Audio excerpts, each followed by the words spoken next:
upperclassmen. It's good to see you guys all here tonight. Please like and share this video. We are at the MatSu School Board meeting, and this is going to be not as quite as much fun as the last time we were here, but this is part 2. 2022, as member of Alaska to record.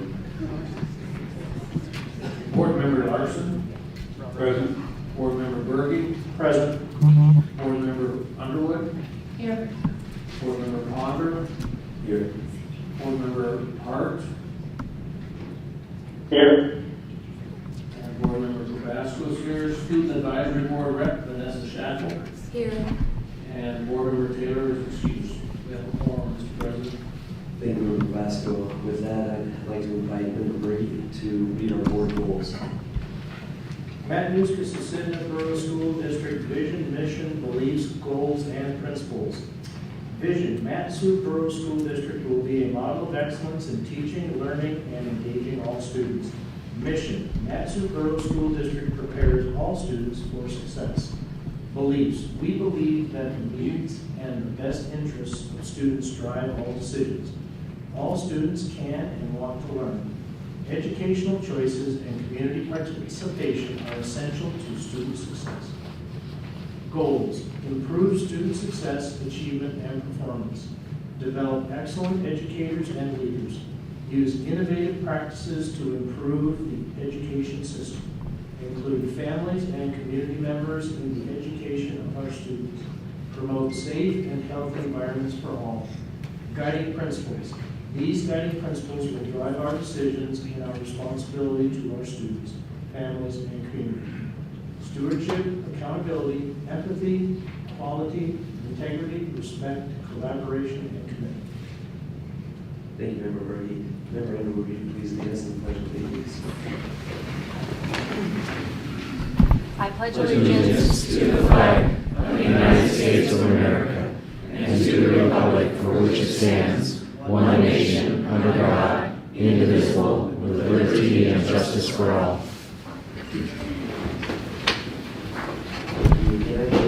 Motion and second for approval of the agenda. I move to approve the agenda. Second. Any objections? Hearing none, the agenda is approved. We'll move to item 2A on the agenda. Persons to be heard on non-agenda items. Persons to be heard on non-agenda items is limited to 3 minutes per person per meeting. And Member Tabasco, can you read the rules associated with non-agenda item persons to be heard? Yes. Under Board Policy 9323, meeting conduct. Specifically under the agenda item, persons to be heard on non-agenda items, the following guidelines apply. The speaker states his/her name for the record. The speaker is limited to 3 minutes per meeting. The speaker is limited to non-agenda items. Agenda items will be open for public comment as they appear on the agenda. The speaker's comments should be appropriate for all audiences, including school-aged children. The speaker is limited to comments of a general nature, positive or negative, which may not be attributed to any specific individual. Issues involving concerns specific to any single individual should be submitted in writing and given to the board clerk to be resolved. The issue may be determined to be appropriate for persons to be heard, or may be handled in executive session, or may be routed through a more appropriate complaint process. No disturbance or willful interruption of any board meeting shall be permitted. Persistence by an individual or group shall be grounds for the chair determining the privilege of addressing the meeting.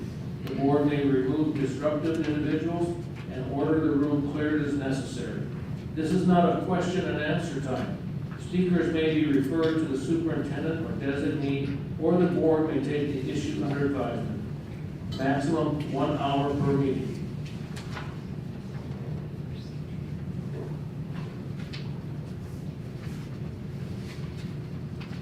Individuals signed up to be heard on non-agenda items, and I apologize in advance, but if I mispronounce your names, Miles McDonald,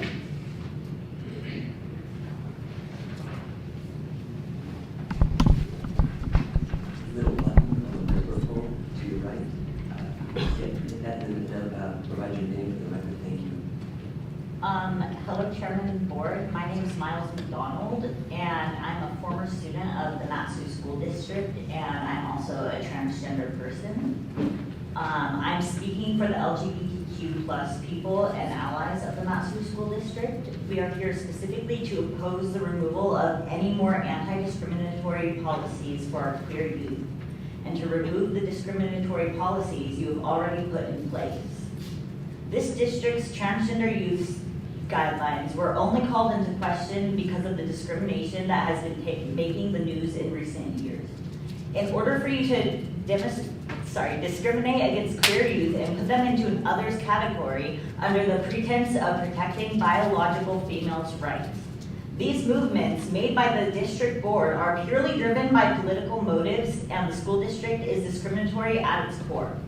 We will not support a board that looks to oppress queer kids and remove them from the places they have a right to be in just as much as their cisgender classmates. Many of the people opposing the progression and promoting the regression of transgender inclusivity in schools use statistics about children. For example, someone said that boys are 13% stronger in the lower body at 15 years of age compared to girls. The problem with these statistics is that they don't account for transgender children, meaning that these statistics have no place in this discussion. If you would like to use facts and statistics to make it so transgender children can't participate in sports or use the correct bathroom, please use statistics that account for trans-identifying kids. These kids are a part of your community whether you like it or not, so please stop trying to make life harder for them. Growing up queer is already one of the hardest parts of youth to come to terms to, when you feel that you aren't accepted by anyone else and it's constantly proven to you, and you're incredibly prone to being picked on and harassed by other kids as well as adults. Why do you choose to add to the amount of distress and discrimination they will have to go through? Please be kind to your kids, trans or not. Thank you. Jessica Young, followed by Michael Carson.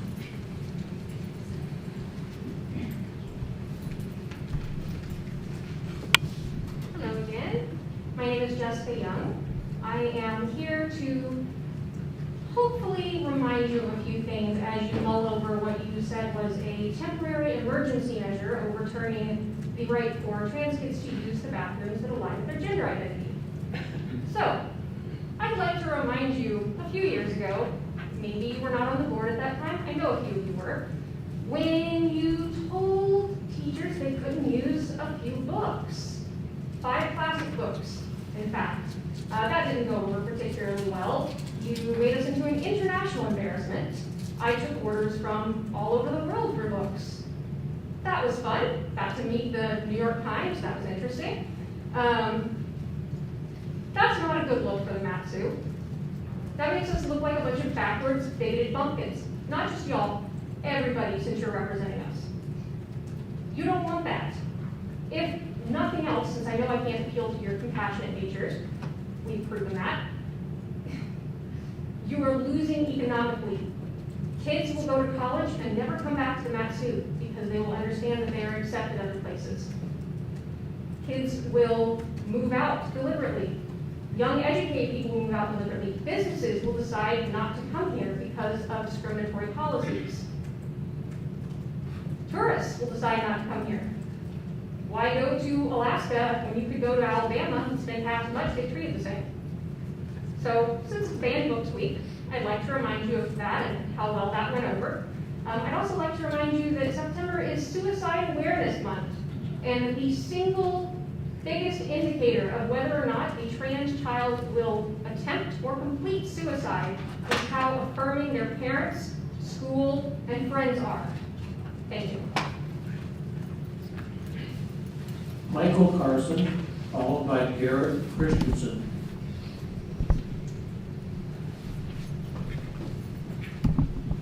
Good evening. My name is Michael Carson. I'm the Vice President and the Recovery Specialist at my house at MatSu. I chair the MatSu Opioid Task Force, and I sit on the State Opioid Steering Committee. As we review from the last time I spoke, I want to remind you 1 gram of fentanyl will kill 500 people. the amount of fentanyl that fits on the end of this pencil, 2 milligrams, is a fatal overdose. And that this past spring, we had to start using 8 milligrams of naloxone, the antidote to an overdose, because 4 wasn't strong enough to knock off the fentanyl off the opioid receptor to let the spinal cord send the message, you need to breathe or you're going to die. 4 out of 10 counterfeit pills, Percocet, Xanax, Oxys, Adderall, are fatal. The rest of them are made out of rat poisoning, antifreeze, heavy metals. Tonight I want to talk to you about a new form of fentanyl called rainbow fentanyl. Rainbow fentanyl looks like candy, sweet tarts. Comes in the form of sidewalk chalk. Fentanyl is 50 times more powerful than heroin, 100 times more powerful than morphine.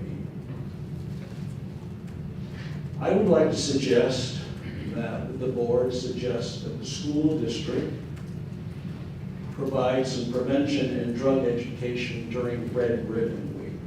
Red Ribbon Week is the last week of October. It's a national DEA, Drug Enforcement Administration, national campaign on drug awareness. I believe it is vital for our students to have the most accurate, the most current, and honest information so they can make the best choices for themselves. Finally, please, please never say it will not happen to one of our students. Thank you. Garrett Christensen, followed by Holly Christensen.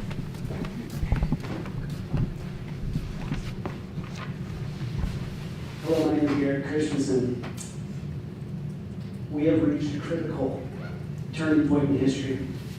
Not only do we have men identifying as women and women identifying as men, but we have major institutions within our society claiming that this is a viable course of action to continue in as a society. From pediatric and psychological industries all the way up to the highest institutions of government, we have a group of people who share a philosophy that is not only destructive to our civil liberties, but to our families.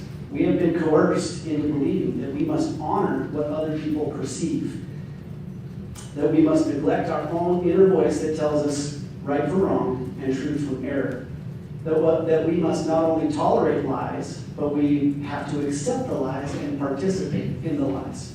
What are the lies? Well, I'll tell you. There are many, but the most pressing one today that we're faced with is that we can change our gender based upon how we feel. So what does it matter if someone wants to change their gender? What's it to you? How does it affect us? Well, when I send my kids to school, I expect them to be taught basic information. School is a place for facts to be analyzed and discussed and scrutinized. As the English teacher teaches pronouns, then they refer to a student by a different pronoun than what is written in the book. We have a problem. As the biology teacher teaches biology and then looks to the male student dressed as a female, acting as a female, claiming to be a female, and everyone in the class plays along and accepts that he is a female, we have a problem. We are teaching children facts in the textbooks, yet telling them not to believe their eyes or ears when we tell them that men can be women and women can be men. We are contradicting ourselves at every turn, and walking contradictions do not gain much merit in the eyes of those whom they are trying to influence. How is my child supposed to take their teacher seriously when their teacher is lying to them every day by calling the kid in the class who is a girl a boy? So how does this affect us? How does any lie affect us that we live? It opens the door for the next lie and the next until one day we're swimming in a sea of lies with no solid ground beneath our feet. I promise you all today that if we continue as a society in this current course of action, it will be to our demise. We may not coexist with lunacy. Truth cannot tell a lie. As much as I care about you, my brothers and sisters, I care more about the truth.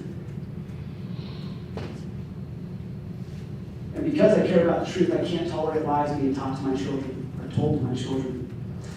If any teacher asks our children to state or write down their pronouns, they're lying to our children, implying that our kids can be anything other than male or female in relation to their gender. If a teacher calls a boy a girl, they're lying to our children. This is not a debate, rather a declaration. We will either live in truth or we will die in lies. We will not compromise, we will not falter, and we will not be swayed by the insidious lies before us. We're not afraid of you or your ideology. We have the truth on our side, and we won't back down. Thank you. Ollie Christensen, followed by Brian Endel.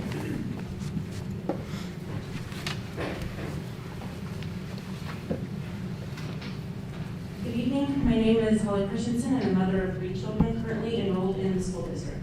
I want to start by thanking the school board for its decision a few weeks ago to rescind the bathroom portion of the school district's transgender policy in order to protect the privacy and safety of our daughters. I would also like to clarify that I believe students identifying themselves as transgender should be able to change and use restrooms in spaces where they feel safe, comfortable, and free from bullying and belittling. They are, after all, as precious and dear as any other children in our schools. I am here tonight to ask the board's policy review committee to review the remainder of the transgender policy still in place. Portions of the policy very appropriately and importantly address the need to care for the mental health and well-being of trans-identifying students so they can have a beneficial educational experience. However, the part of the remaining policy that concerns me is it's expecting teachers and staff to use students' preferred pronouns, of which there are 73 recognized. I don't know how we can expect teachers to keep that straight. This policy, I believe, can become confusing and distracting to our students' educational experience. And one of those students has been my own middle school daughter, and I share her story with her permission. My daughter came to me some months ago confused and crying because she wasn't sure of her sexuality. I held her and I assured her that I would love her no matter what sexuality she identified with, even though I can't believe we live in a day and age where her 12-year-olds are so concerned with gender and sexuality beyond what their physical and mental development can handle. I thanked her for coming to me and I asked her to explain her feelings to me that had her so confused. She explained that she had developed a crush on a boy in her school, and after a few months, one of her friends asked my daughter, "You know that this student is a biological girl, right?" My daughter was confused because, of course, the student dressed and styled her hair like a boy, but the staff had always addressed the student with he, him pronouns. My daughter told me that this realization of the student's actual sex made her assume that this must make her lesbian. And even though her feelings towards this student went away immediately upon discovering that she was a biological girl, somehow in her mind she thought that's what this must mean. Again, I told my daughter that I would love her no matter what. I sought the advice of a therapist who had my daughter take the Kinsey test, which determined and helped her to clarify her feelings that she is actually heterosexual, as she has never experienced same-sex attractions beyond this confusing experience that she had. Clearly, this situation confused my daughter unnecessarily because of what her teachers had been affirming to this student, of this student's identifying gender.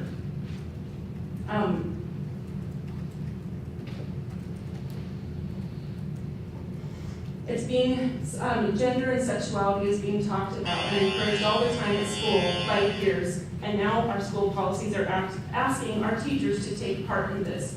Our middle school children are not ready to discuss issues such as this and to have teachers being a part of continuing the confusion that these students are already going through puberty and confused about the changes that their bodies are experiencing. Please ensure a safe space and positive learning environment for trans-identifying students.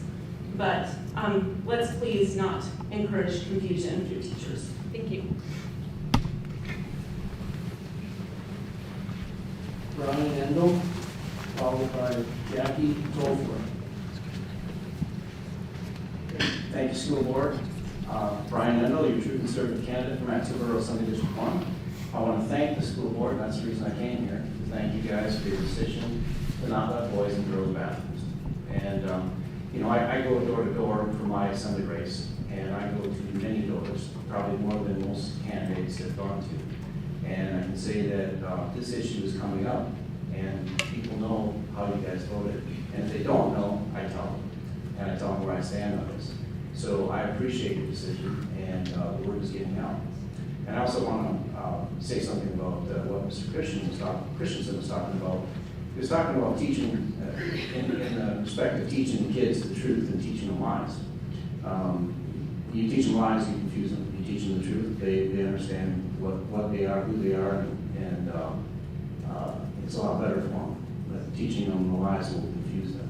You don't want to do that. Thank you. Jackie Goforth, followed by Ashley Emery.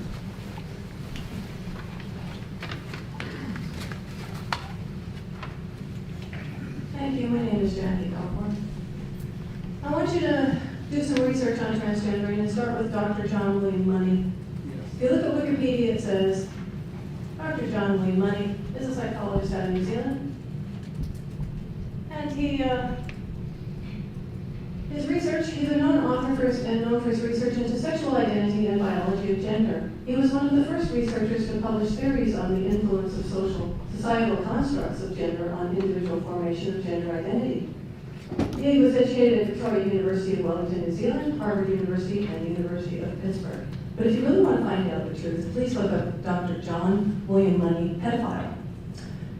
A family with 6-month-old twin boys brought their boys to him in 1964. One of them had had a very botched circumcision. So Dr. Money talked them into transgendering this boy into a girl and said that it could be done because it's a construct of society.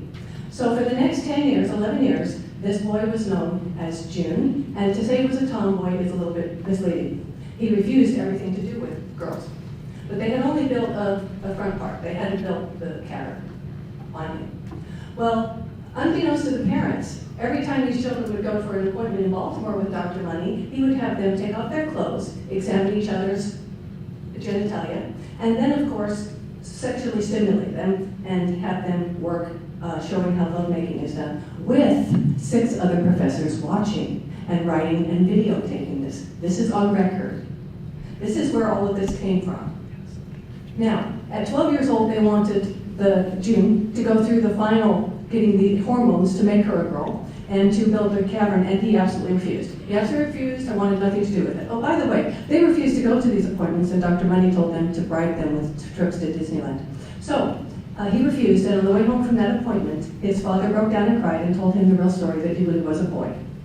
Now, he became David, that was his real name, and of course he had no parts, so he had a very difficult time in school.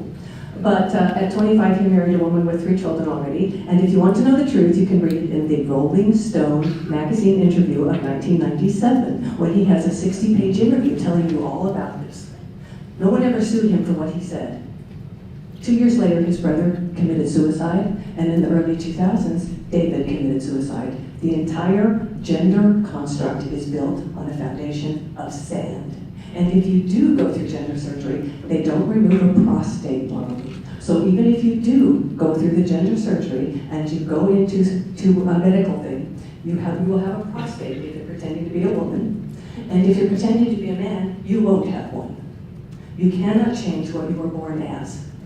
I already said that. If a fireball came through here and burned us all up, we'd be down at the morgue, and your toe tag would say John Doe or Jane Doe, based on your blood test. Thank you.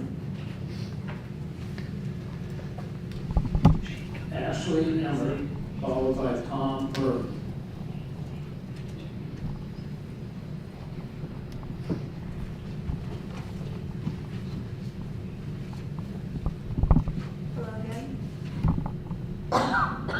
Hello again, my name is Ainsley Emmert. I am here to give an example of why the MatSu section needs a new building. While waiting for a class to start, I got to watch an elementary performance in our auditorium. It was an opera of the 3 Little Pigs. Have you ever heard of anything as adorable as elementary students with pink picky noses and tails performing the Three Little Pigs as a musical? But you should have seen how crammed it was in there. You could almost smell the other person's breath, which is why I really should be about who I sit next to. It was hot and stuffy, and the windows couldn't even be opened. Parents and grandparents filled the room, many of whom were forced to stand. I actually couldn't see many of the children performing from my vantage point. The performance only lasted about 20 minutes, but if we had a bigger auditorium, some refer to it as a gym, we could have more performances like this, maybe even longer ones. Yesterday, my mom had to drive my brother somewhere in the community for PE. Why? Because we don't have a space at our school for physical activities. This April, I got to go to our homeschool prom with some friends. It was hosted at the old Palmer train depot, and again crammed. We were pretty much shoulder to shoulder in some places. Why do we have to host it at the Palmer depot? Because we don't have a multi-purpose room. Some refer to it as a gym. But if we did, we could host other events that include all homeschoolers in the valley. So please do whatever you can to get us into our new improved building, and please let it include a gym.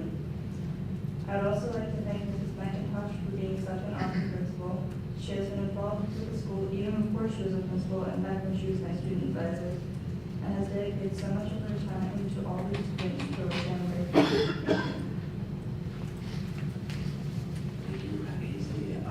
Just for those that are here participating for anything in relation to MSU Central, it is a non-action item, so typically like signed up for non-agenda items for MSU Central.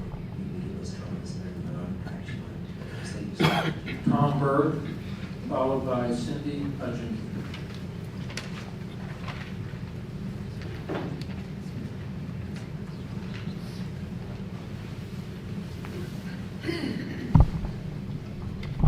President Potter, members of the school board, Dr. Trader. My name is Tom Berg. I'm a counselor, teacher, and coach that has been in the district since 2003. I'm also a parent and student who has benefited from MatSu Central in recent years. I know you're currently working through the details of what should be included in the new MatSu Central School Building project. I want to speak specifically why having a full gymnasium is worth the investment. Yes. We'll hear the comments on MSU Central during non-action items. We put you on the list for non-action items. Is that all right? That's fine. Thank you so much. You're welcome. I really appreciate it. Yep.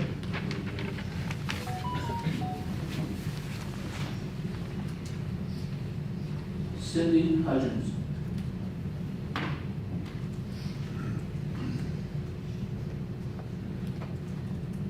Good evening. My name is Cindy Hudgens, and I live in Palmer. And I went to school here in MatSu. So I kind of have a couple of different things I want to talk about. First, I'd like to make sure that everybody knows that there is a school psychologist in the elementary schools that secretly affirming students. Elementary school. This is in... President, where persons to be heard, comments cannot be directed towards an individual.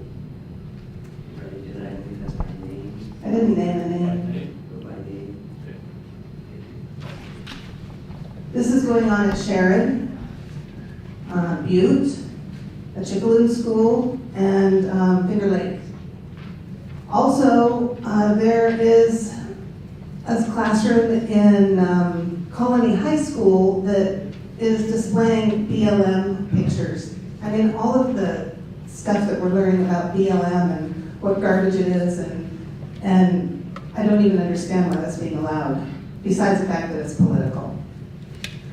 I'd also like to touch on the transgender issue. I thought we kind of settled that last time.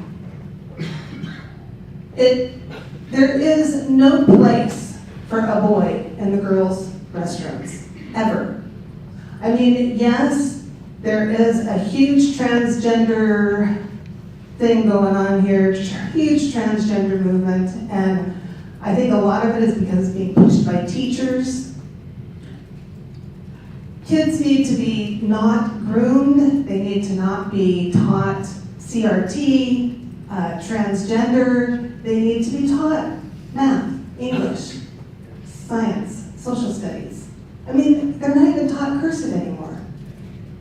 They should not be confused with the gender issues. That is what brings it up in so many elementary kids.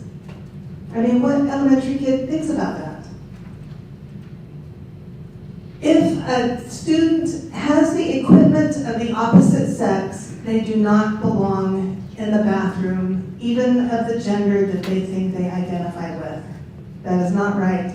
It is not right to take away the rights of all of the biological students, female or male, and shove somebody else in there that thinks that that's what they identify as. It's not right. If you're going to be doing that, then you need to take gymnasium classes out of the required curriculum so that if a student doesn't want to have to be in a co-ed room, then they don't have to be. Otherwise, what choice do they have? It's not fair. And thank you. Board President Palmer, that's old individual that have signed up for the first part of non-agenda items. Thank you, Member Basco, at this time, we can also, that's the first meeting, that's correct. So, is there anybody online? All right, so we will move to, at this time, third agenda item, borough, city, state, and tribal reports. Are there any borough, city, state, or tribal reports, Dr. Train?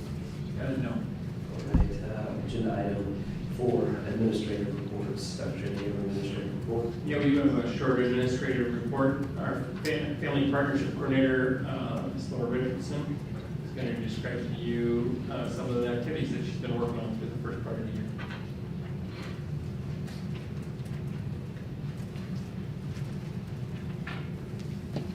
Thank you for the introduction, Dr. Trainee.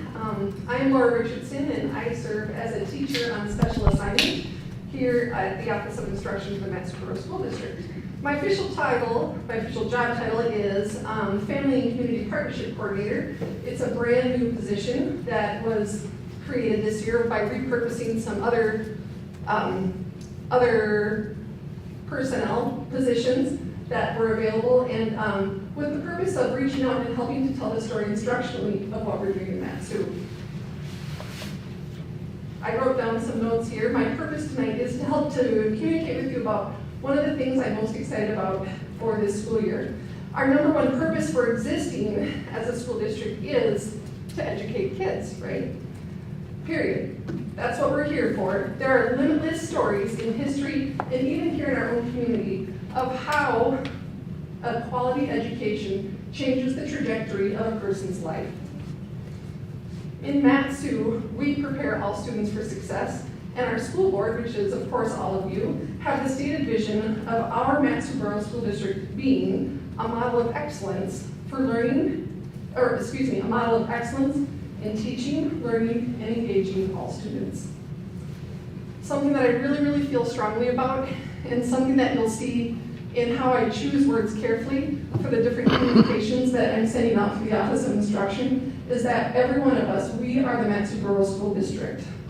We have parents in the room, we have community members in the room, we have elected board members in the room, we have paid employees. Every person here contributes in some form or fashion to student learning to work towards that really aforementioned goal, the mission and the vision to prepare all students for success. Our public information officer gets to work with the managerial matters concerned with running a system as big as ours. And something that I've been continually reminded of this year in the first 6 weeks on the job is our school district is a huge system. So when we are making decisions systemically, they really, really do have an impact on the student learning that goes on in the classroom. I get to do the fun stuff. Thank you for being Jillian and taking care of the hard stuff like transportation, facilities, school bond reimbursement, those types of things. I get to communicate directly about instructional matters that link directly to the teaching and the learning, the magic that teachers are making happen in our classroom every single day. So leading up to this role as a family and community partnership coordinator, I have 21 years of experience as an educator in MatSu. I came here in 2001, fresh out of college, when the internet was just starting to hit every home. I came to Alaska, sight unseen from Minnesota, to teach in a self-contained special education program for emotionally disturbed kids. I taught special education in self-contained and inclusive settings, and then I decided to move to Seattle for a year to get my master's in educational leadership and policy studies. I was fortunate to be hired back into the MatSu as an administrator and worked as an assistant principal at one of our middle schools for 4 years. During that time, I met and married my husband, and when our first child was born, we made the decision that one of us were going to be home. So I spent 9 years as a stay-at-home parent. I spent 9 years as a stay-at-home parent, but was very, very involved and engaged in the community and education during those 9 years. 4 years ago, I returned back part-time as a classroom teacher, and now I get to serve as a family and community partnership coordinator full-time. I share this resume because I've worn a lot of hats in these 21 years. I coexist with everybody here, with all of us in the community. As a teacher, I've coexisted as an administrator, as a leader. I'm a mom, a wife to 5, or excuse me, I'm a mom to 5 and a wife to only 1. And I'm also a land and property owner, right? Oh man, that could be a whole other board meeting. Anyway,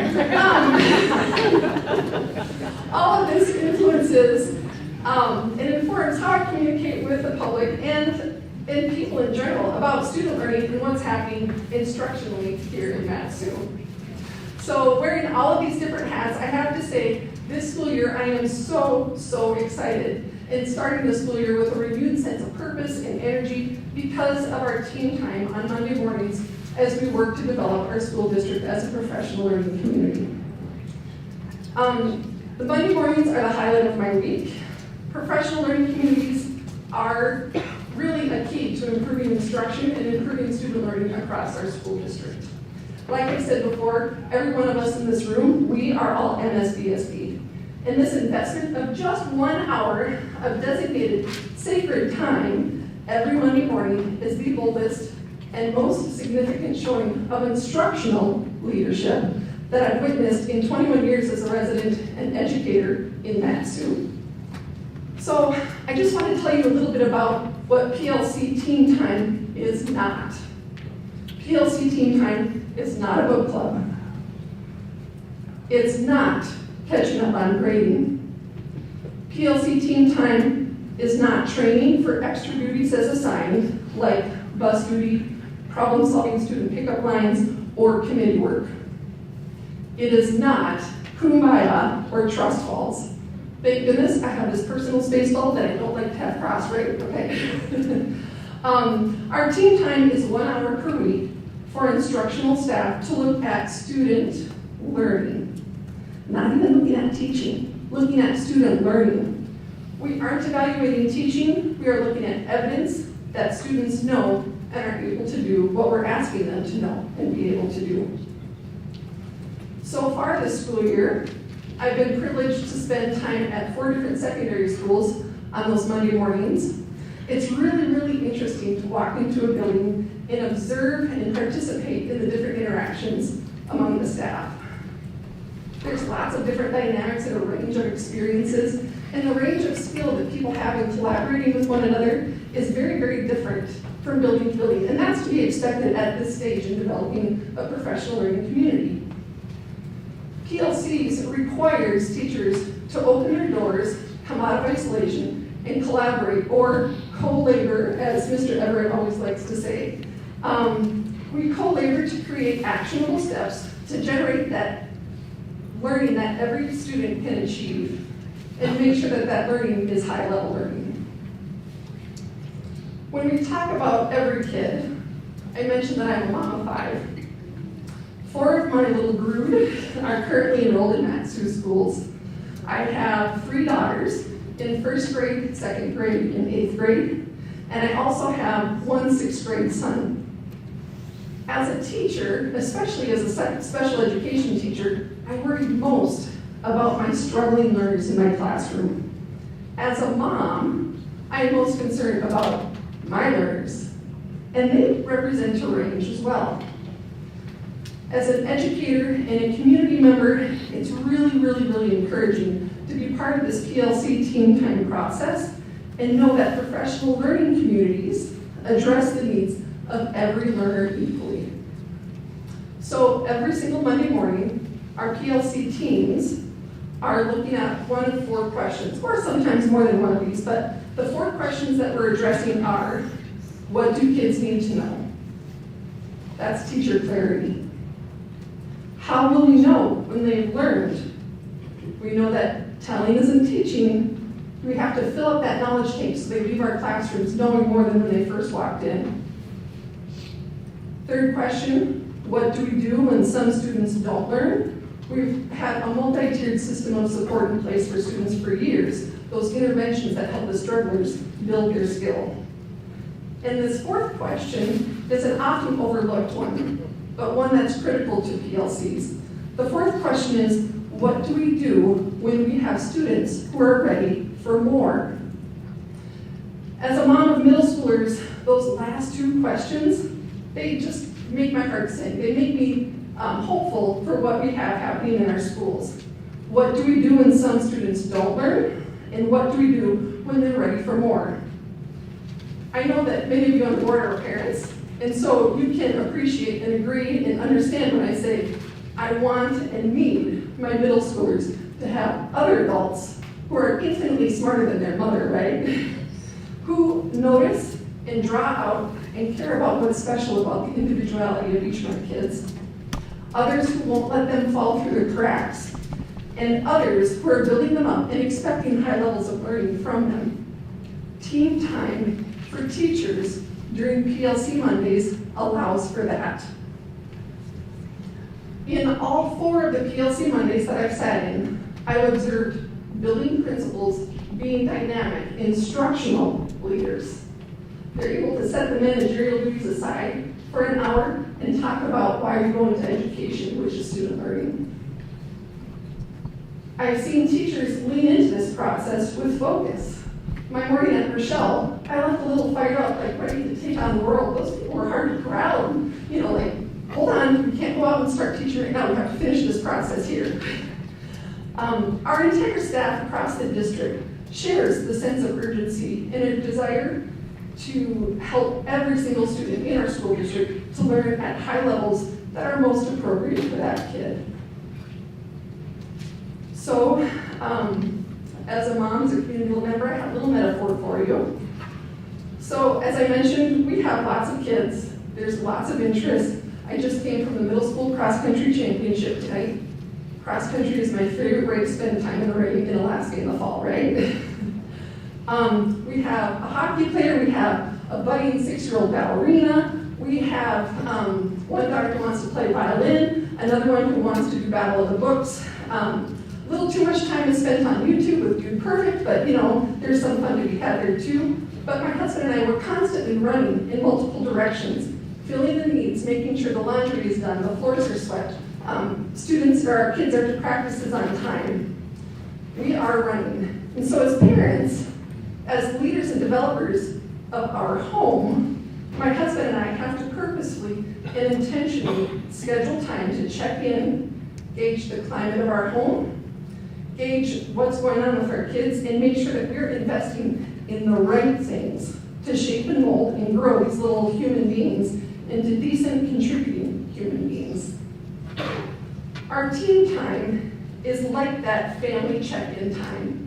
It's sacred, it needs to be protected. It's time for teachers to check in, to work together, and to make sure that we are investing in the right things to shape and mold and grow the learning of every single student in the MatSu School District. Student learning is why MSBSD exists. There are more than 2 decades of research that support the PLC process, the PLC framework, into growing our district as a community of professionals that learn and support our students. It's the best way, the best tool that we have in our toolbox at this time to ensure students have the opportunity to learn at high levels and that we all prepare our students for success. that concludes the prepared portion. But I'd like to open it up for questions if you have any questions for me.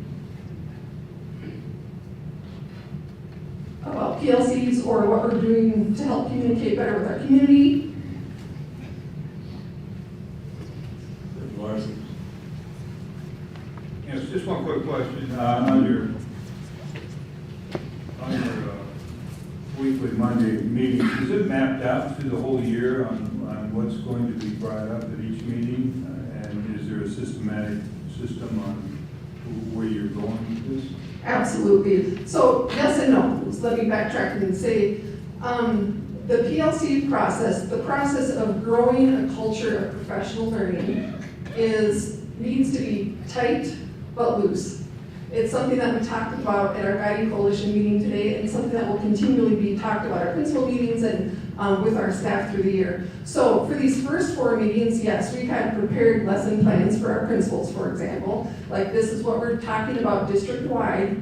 And as I mentioned, some schools are a little bit farther along the process of collaborating together than others. And so for some schools, there are teachers and staff that are ready to dig in, identify their most important standards that they want to be sure that everybody is teaching. They're ready to start that process. In other places, there are some teams that still need to open their doors and reintroduce themselves. I'm the 7th grade teacher, you're the 8th grade teacher. What are the skills that we need to work together on, to make sure that my students are well prepared for 8th grade science, for example. So is there a trajectory or a plan? Yes. Does it look the same in every single building? Not necessarily, but we do have these guidelines of the 4 main questions that I talked about, and that's the focus of every single meeting. Does that help? Just one follow-up question. And what's going to prevent it from disintegrating in the spring and just becoming a kumbaya meeting? Well, personal space, remember Larson, like, no kumbaya time is good time, right? The thing that will prevent that from happening is like anything that's worth doing. It's purposeful leadership. And our associate superintendents are all very invested in this. Our superintendent sees the value, very much so. And so the value starts with what we're doing on a big district level, so we work with our principals, and our principals then practice that instructional leadership to make sure that their teachers are on board. Teachers join forces with us, and it's a matter of good leadership. Thank you. I'd just like to, for Board Member Larson, I went to Shaw Elementary on Monday to observe their late start plus their PLC, and it aligns with what you're saying. Specifically, their vision and mission as to where this is moving over the course of the school year. So I saw it as a positive activity going on with our staff professionally. Mm-hmm. Yes. And one thing that I think about, it's really surprising to me when I visit with people in the community. There are many members of our community who don't realize the scope and size of our MatSu School District. They don't realize that we cover 25,000 square miles. Like, to them, the school district is their kindergarten class at Goose Bay Elementary, right? They don't know about Talkeetna and Glacier View, Colony, and right? They don't understand the scope and size. And the thing that's neat about PLCs is we're focusing on student learning collectively as a district related to state standards. The teacher clarity part related to state standards and what students should know and be able to do at each grade level. And so even though there's lots of different unique programs and different unique schools across these 25,000 square miles, we still have the same objectives that we're shooting for in terms of grade level objectives, subject matter objectives.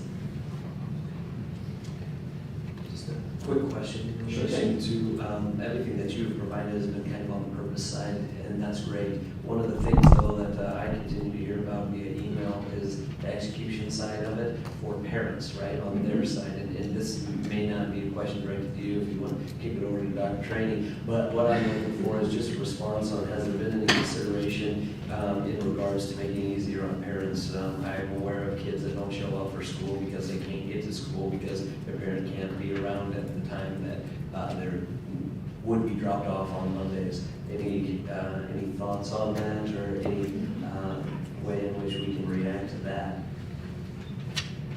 We do have a slide or two about that in the next presentation. We can wait till the next presentation. Thanks, Dr. Trainee.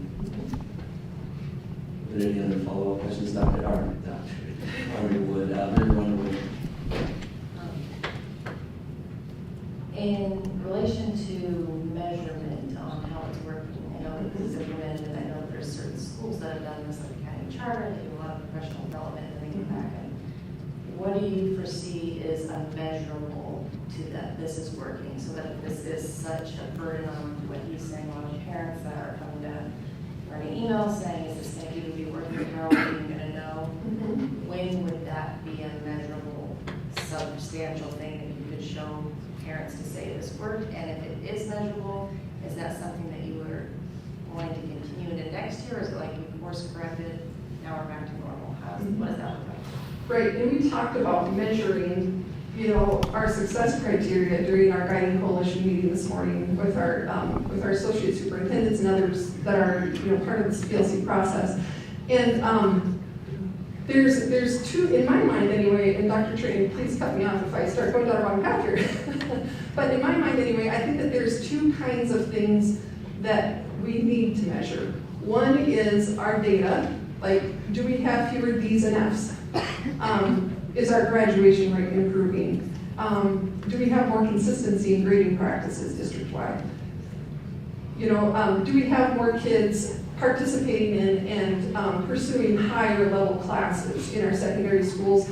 Are more of our elementary kids reading at grade level? Those are like hard data things. And those are measures that have been in place for a long, long time. So I think that we have the longitudinal data that will help us support, are these conversations worthwhile? And that comes from those measurements that we already have in place, like MAP testing, our state standardized testing, AP enrollment, those types of things. On the other hand, we have this process of becoming a professional learning community. You never fully arrive. You always try to be better than you were the day before, but I don't think that there is a perfect professional learning community because it's learning, right? So I think about it like it's like the hard data and then kind of the soft skills. Do I communicate effectively with my colleagues about what my objectives are? Can my colleagues and I share common assessments? Do we talk about student data side by side? Here's a writing sample from my accelerated language arts class. Here's a writing sample from your accelerated language arts class. How do those essays compare? So those things are a little bit harder to measure in a way that we can show you in a graph. But we're working on developing some tools and some instruments to help measure that. And just a quick follow-up question. I said in the beginning when the position was it created through open positions, or did we have to cut any other positions to create the new position? I'll let Dr. Trainee answer that one. I wasn't there for that process. I was just hired, Yeah, so they were existing positions, but nobody lost their job because of it. They were moving on or going somewhere else. So we just repurposed basically funds for one thing for another. There you go.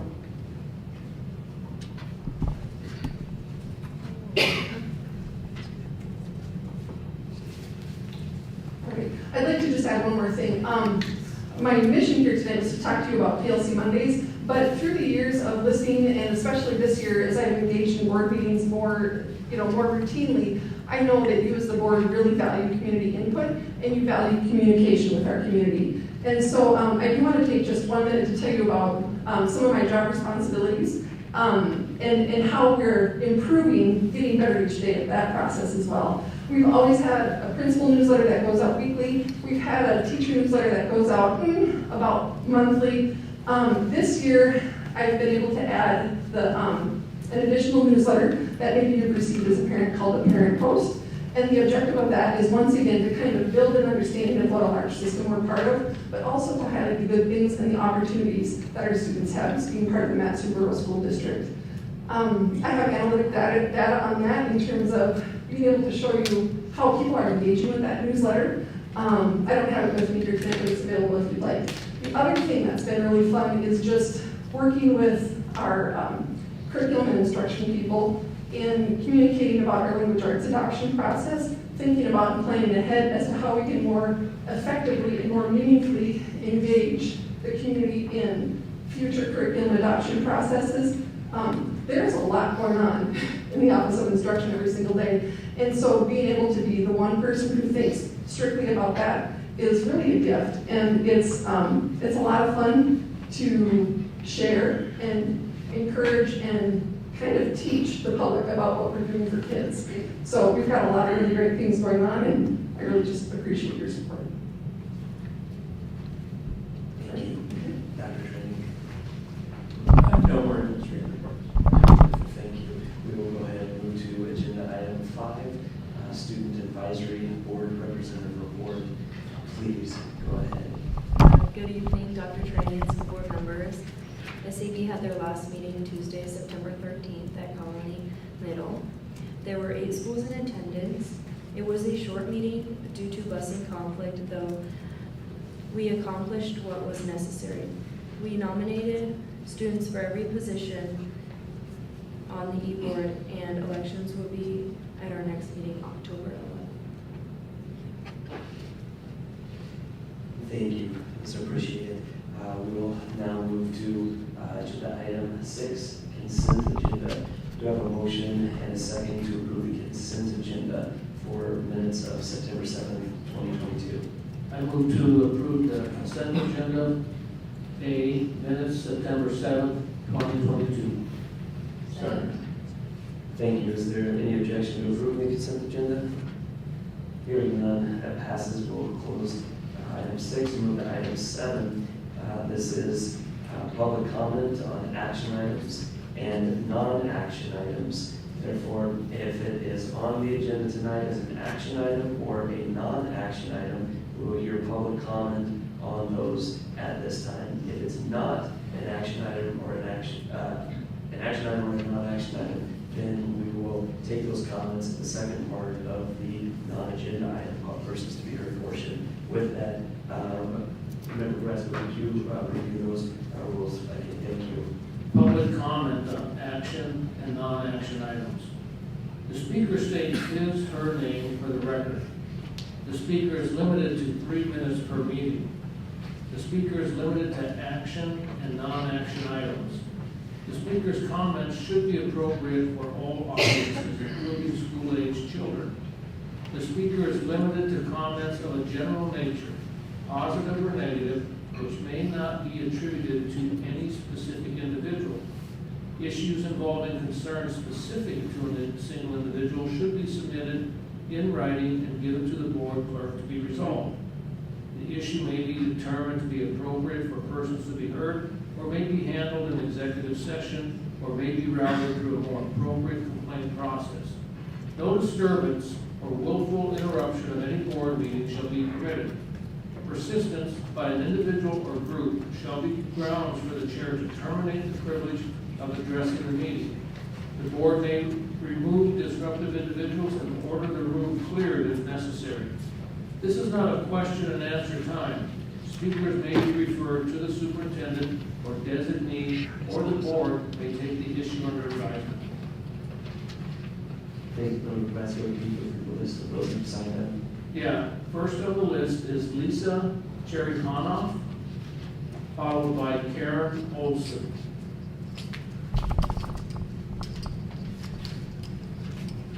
Good evening. My name is Lisa Cherry-Konoff, and I want to address to President Ponder, my school board, and Dr. Trainey. I am the chair of the APC for Tony Bridge Charter School, as well as the school nurse. I have been a parent educator with Tony Bridge Charter School since its inception 17 years ago, and have had all 3 of my children attend Tony. I come before you in support of action item C, certified new hire approval of immediate family member. BP 415 states, an employee may request approval from the board for an assignment with a family member. AR 4015 states, in the event that an employee must serve in a subordinate or supervisory capacity to another immediate family member, all decisions and actions related to employment, to include but not limited to interviewing, the selection, performance, evaluation, promotion, demotion, termination, investigation, or disciplinary action will be carried out by the immediate supervisor of the supervisor or designee. Such need will be evaluated and determined by the superintendent. Twin Ridge Charter School has had that need. As of last February, our current teacher advisor counselor has retired, leaving our population of 585 students K-12 without a counselor.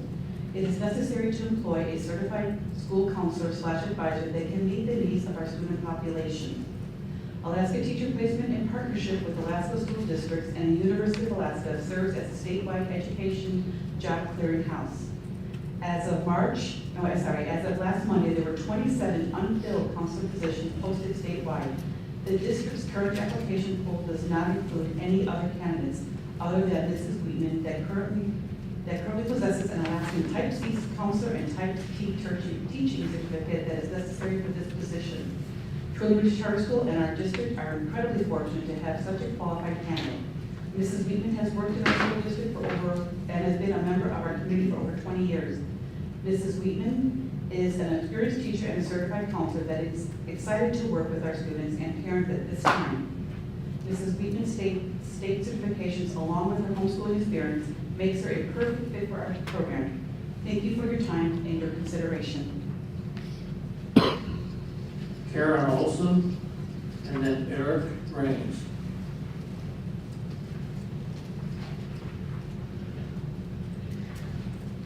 President Ponder, school board members, and Dr. Trainee. Hi, my name is Karen Olson, and I've been on the Twin Ridge APC for 9 years and currently serve as a vice president. I've been a homeschooling parent of 4 children that all attended and graduated from Twin Ridge in the last 13 years.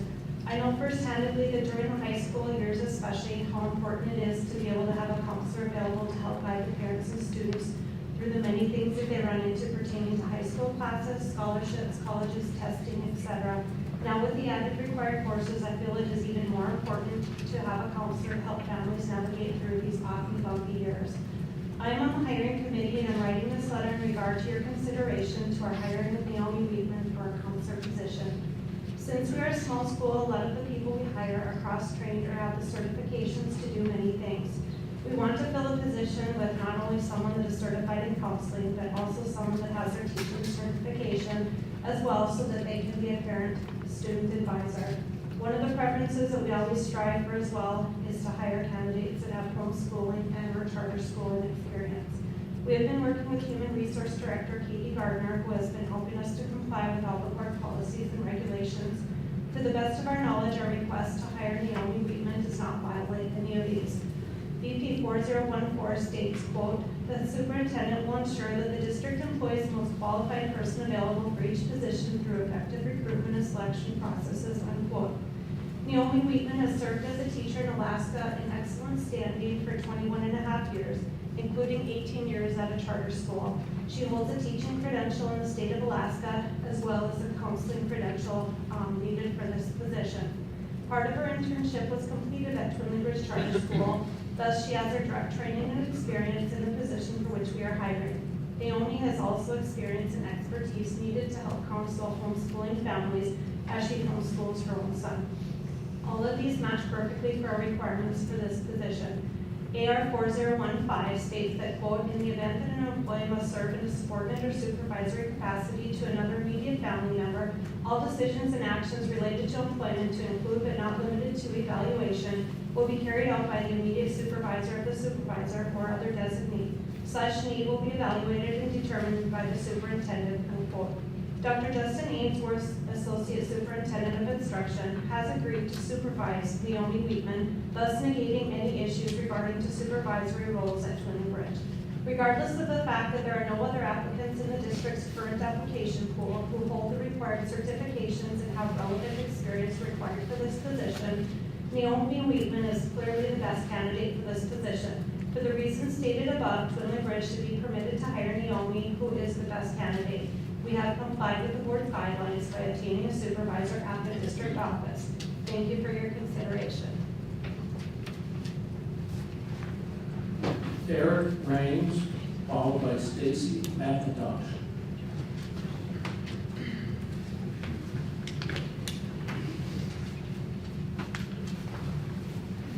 President Ponder, Dr. Trady, and board members. My name is Eric Raines. I am the assistant principal at Twinley Bridge Charter School. Thank you for the ability to speak here on behalf of our request for the waiver to board policy 4015. APC members did a phenomenal job. I really don't have a lot to add. I just want to clarify, this is not a new position at Twinley Bridge. Our counselor has filled a vital role in our school. As Twinley Bridge and homeschooling continues to grow in the valley, the need to provide support for students also continues to grow. A comment was made in the last board meeting that a school counselor was not a specialized position and anyone could fill this role. This simply is not the case. Counseling is a certified specialist position, and the State Department of Education requires that employees hold their Type C certification. A school counselor provides support to all students within a K-12 school. They provide career guidance for high school students, help with scheduling to ensure our students have the credits required to graduate, along with required classes to make them competitive in any career field they may choose. A counselor is also trained to help students in crisis. Like all schools in our district, we have also seen an increase in students diagnosed with anxiety, trauma-induced behavioral disorders, and other emotional struggles which impact their ability to successfully engage in their learning. While our district is always striving to raise the academic bar for our students, the changes to the high school program over the past couple of years have increased the continued need for a qualified counselor. As a K-12 district charter homeschool program, our students often come from other district schools and at times return back to traditional district schools. When this transition takes place at the high school level, whether a student is doing a course share, taking a CTE course, headed to the middle college, or graduate from Twinley Bridge, a certified counselor is crucial to their success as they navigate through these transitions. Because of the small staff size at Twinley Bridge and the mission of our school, it's imperative that all of our certified positions also have their Type T certification to be able to take on the advisory role at Twinley Bridge. As a charter school, our APC board strives to ensure not only that our employees have required credentials for their position, but also to hire staff that are experienced with homeschooling and understand the unique needs found at Twinley Bridge. Is Mrs. Weedman currently the best candidate? Absolutely, and they spoke to that previously. And that's it. We would like you to please approve the waiver to this board policy. Let's hire Ma'am Weedman. Thank you.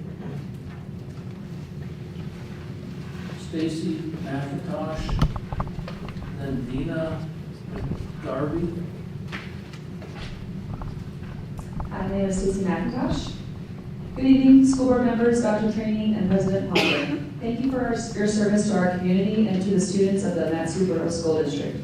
I am the principal of MatSu Central School, where I have partnered with families for the last 9 years. I represent the stakeholders of our school and ask for your support in approving the new 2 resolutions that finalize the construction of our new school. Tonight I'm here to continue to advocate for a permanent home for our 2,200 students, as well as to address some misinformation about this need. MatSu Central has been leasing our facility for over 30 years, and our lease is expiring in less than 2 years' time. We need to act now to ensure that our students still have a school to attend. Let me remind you again, when I say school, I am not talking about the traditional type of building you are likely picturing in your head. That is not what our families need or desire. I am talking about a community center, a place for families, including babies, toddlers, school-aged children, parents, and grandparents, to learn and collaborate together. A place where these families can partner with other instructional leaders from the wider community. I understand that this is hard to wrap your minds around, as this type of school doesn't currently exist. But we can't stress enough that our building will be a place where the community will gather to help educate our kids. This type of school doesn't need a traditional industrial kitchen or cafeteria, but we do need a place for families who are waiting for appointments or classes to warm up some leftovers, or maybe a baby bottle, grab a coffee, or just sit and visit at a table. It is written in state law that when a school is built, it should be designed for the needs of the school itself. but to the greatest extent possible, it should also be built for what the community needs. Of course, we are committed to creating an environment that meets the needs and desires of MatSu Central students and their families. However, we want our school to be a gift to everyone in this community, and we are designing it to be just that. The gym we are planning to build, which is the most consistently requested element from our stakeholders, will be used during the day for our students to have access to physical activities. However, in the evenings, it is being designed for community access. I coached sports across the district for 11 years, and I know personally how hard it is to find practice spaces in our valley. Finding gym time is not only frustrating, but is vital to the mental and physical health of our students. Passing these resolutions requires a short-term investment for a long-term gain, and in doing so, we will spend significantly less money over the life of the facility. Please don't halt the momentum we have toward finding a practical and meaningful solution for our students and their families. The plan the district and the borough came up with simply makes sense. Please do what is best for our kids and pass these two resolutions and be a part of approving the first ever home for MatSu Central School. Thank you. Dina McGarvey, followed by Siren Emmer. Good evening, my name is Dina McCarn. I live in Talkeetna, and I have two students, grades 6 and 8, that attend Sioux Valley Junior Senior High School. My two comments this evening are in reference to action item B, the Sioux Valley calendar revision, specifically the bell calendar that includes 29 early release days where students are in class for only 2 hours and 22 minutes. First, at the school board meeting on September 7th, it was stated the administration does not go so granular as to remove breakfast and passing period times when tallying hours of instruction. This conflicts with Alaska Statute 14.03.040 titled Day in Session, which specifically states hours of instruction quantities are quote, exclusive of intermission, unquote. American Heritage Dictionary defines intermission as an interval between periods of activity. Hence, passing periods and breakfast are an intermission and should be excluded when tallying hours of instruction. This is significant because when excluding these intermissions, Sioux Valley has only 828 hours of instruction, falling significantly short of the state's 900-hour minimum. The missing 72 hours of instruction is equivalent to 13 school days per year. If my 6th grader were to continue this schedule over her 7-year secondary school career, she would be shorted 91 school days, which is obviously half of a 180-day school year. In other words, under this calendar being proposed to this board, Sioux Valley students will be receiving 6.5 years of schooling, while their peers at other MatSu schools will be receiving the full 7 years of instruction. I would not be so bold as some in labeling the calculations of breakfast and passing periods as granular. On the contrary, they are the equivalent of an entire semester of secondary education. Second, at the meeting on September 7th, it was stated this bell calendar is a pilot program started last year. If that is true, the successes or failures of this schedule should be analyzed. Parent input has not been solicited, which is especially shocking given our status as a Title I school. In conclusion, I am requesting this board approve only a schedule that complies with Alaska state statutes and provide Sioux Valley students with 900 hours of actual instruction. I also respectfully request that this board direct the administration to gather and give weight to parent and student input regarding this bell schedule and pilot program. Thank you for your time and efforts. Siren Emmer. Apologize. Good evening, it's actually Cyan Emmert. My name is Cyan Emmert, and I have 2 children enrolled in MatSu Central. This is our 9th school year partnering with this wonderful program. Tonight, 2 resolutions will be discussed with regard to MatSu Central's new school building. I cannot fully express my joy that we are finally at this point. After years of attending school board and assembly meetings, sometimes listening to meetings well into the evening on my laptop, writing countless letters, and making phone calls, I am delighted we have arrived to this critical point in our building progress. So long have we been in the planning phase that I have seen several faces on the school board and assembly change. However, what has not changed is my desire to see MatSu Central families move into a building that can best meet their needs. Our enrollment continues to change and grow exponentially. However, what has not changed is how our current facility stifles our ability to serve our families. Please ensure that my efforts and the efforts of all the parents, students, advisors, and staff and then administrators are not in vain. Last week, a question was posed. Why does a homeschool hybrid program need a gym? And I'm happy to answer that, but I was actually a little bit surprised and taken aback that a long-standing member of this board would not already have a clear understanding of the needs of the largest student body in this district.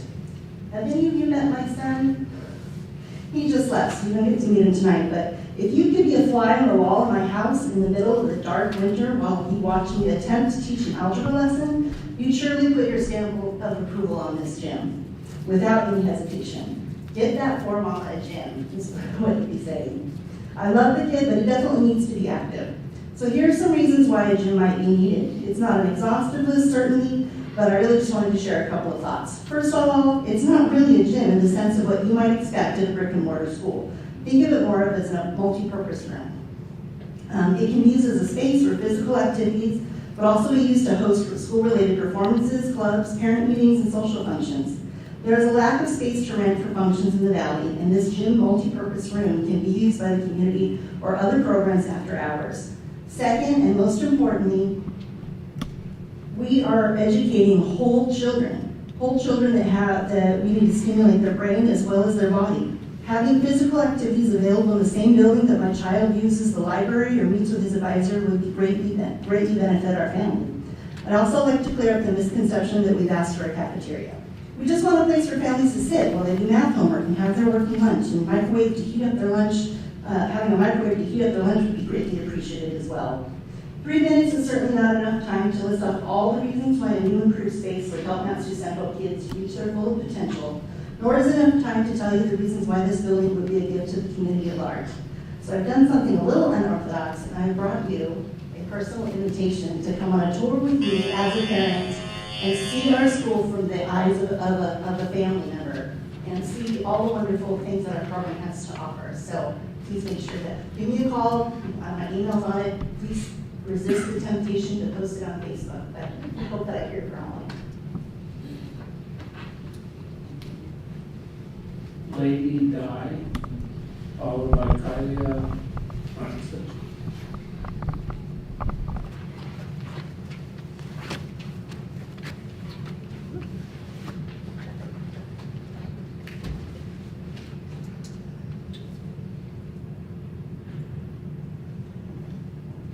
Good evening, and thank you for having me here tonight. I am Lady Di. I had to add the lady onto the front of it because whenever someone would say my name, they would always go, Di, Di, Di. I'm here tonight in behalf of talking for the FJB, LGB, DIE, CRT++ community and the DI, diversity, inclusion, and equity programs that we have within our schools. We need to work harder to make sure they have a safe place within our schools and communities. To accomplish this, we need to make sure that everyone is treated equally. I am proud to have discovered that Alaska ranks near the exact bottom of providing a quality education to our students. Is this an action item or a non-action item? This is a non-action item. Is it which non-action item? This is for the schools providing bathrooms for children and that are not aligned with their biological. So that's actually a non-agenda item, and we will be taking more comments on that at the end of the meeting. Okay. If we could save the comments until that point, and then reserve this for action and non-action, is that all right? I am more than happy to come back at the very end and complete my statement there. Thank you. Thank you. Thank you. Kylia Francis, followed by Abigail Ramsey. My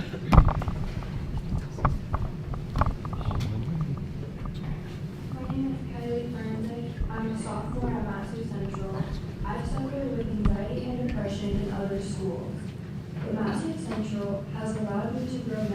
as a person. That's why I think it's important MatSu Central gets a new school so they can continue helping others like me who don't always fit into a regular school environment. Thank you for continuing to support MatSu Central, and thank you for your time. Abigail Randall.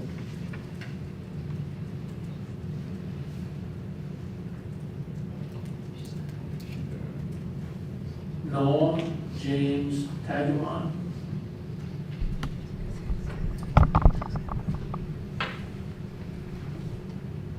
Chris T. Oh, I'm sorry.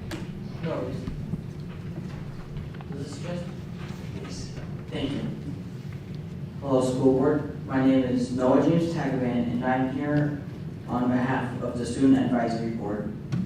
MatSu Central isn't just another homeschool program.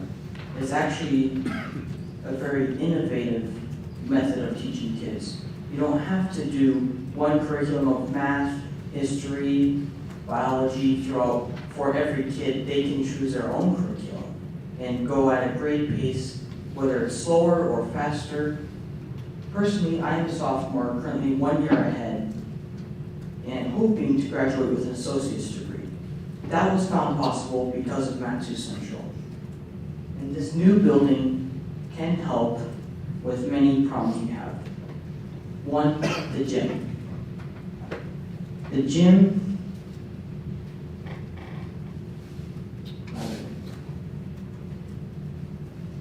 gym won't just serve for physical activities. It will also help with meetings. It can help with social events like a dance. It can help with many other things. And it can also, the new building can help with more classrooms, which can help with the amount of electives we have, like digital creativity, student governments, public speaking competition prepping, and other classes. Both the current building we have right now, we don't have enough space for that every single day. Thank you. Chris T. Followed by Tom Burke. I'm Chris Tyree. I'm here to talk about the transgender thing. 2 weeks ago when I came to that meeting. Again, that's a non-action item or a non-agenda item. And so You're on agendas right now? We are. We're on action and non-action items right now. And so that issue is a non-agenda item, which will Okay, because when you say non-action, that sounds like non-agenda. Right. I'm so sorry. We'll be taking those comments further at the end of the meeting under the non-agenda items. Okay. Thank you. And Ms. Tyree, you are on the list to speak at the end of the meeting. Okay. Okay. Thank you. Tom Burke. Tom Burke.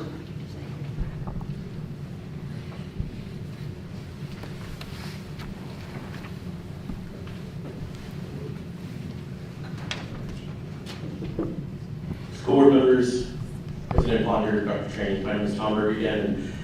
Again, I've been a counselor, teacher, and coach in the district since 2003. I'm also a parent of a student who has benefited from the MatSu Central in recent years. I know you're currently working through the details of what should be included in the new MatSu Central school building project. I want to speak specifically to why having a full gymnasium is worth the investment. As a parent, a coach, and member of the community, having a gymnasium would help both district participants as well as providing valuable community resources.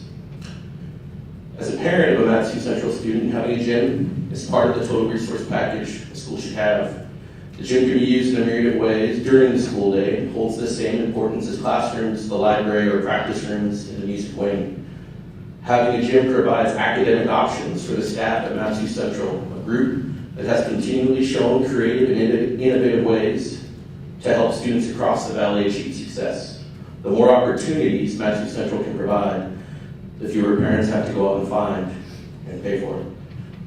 As a coach of a varsity sport, we are typically moved from our gym while in season 6 to 10 times a year for other school events. While I never really want to give up my gym, there are good reasons for it. Wrestling matches, robotics competitions, even a Christmas bazaar. There's simply more good things happening than gym space is available. Another gym space in the valley could help every school, every team, and participant in our district. Parent and coach aside, the gymnasium is another resource that can benefit the entire community and continue the long-standing commitment this district has to the residents of the MatSu Valley. MyFoot football, American Legion, hundreds of walkers and runners, skiers, soccer players, actors, musicians, and countless others have benefited from access to the turf fields, theaters, ski trails, gyms, and other resources that our district has provided. I'm very much appreciative to the work that this board does, and I recognize that healthy scrutiny is necessary when difficult choices are being made. As a counselor, teacher, coach, dad, and community member, I hope you decide to keep the gym in the plan for the MatSu Central. As we constantly look for ways to connect the many stakeholders in our community, this is a resource that logistically helps our schools, but can also be part of the solution to improving physical and mental health in our community and providing opportunities for everyone. I know we can all agree that these benefits are worth the investment. Thank you for all you do and the opportunity to speak tonight. Board President Palmer, that is all who signed up. Thank you. There's been a number of things. I apologize to all those in relation to the action item versus non-action items, and then also the non-agenda items. Is there anybody else in the audience who would like to provide public comment on action items or non-action items? Please come forward. Thank you.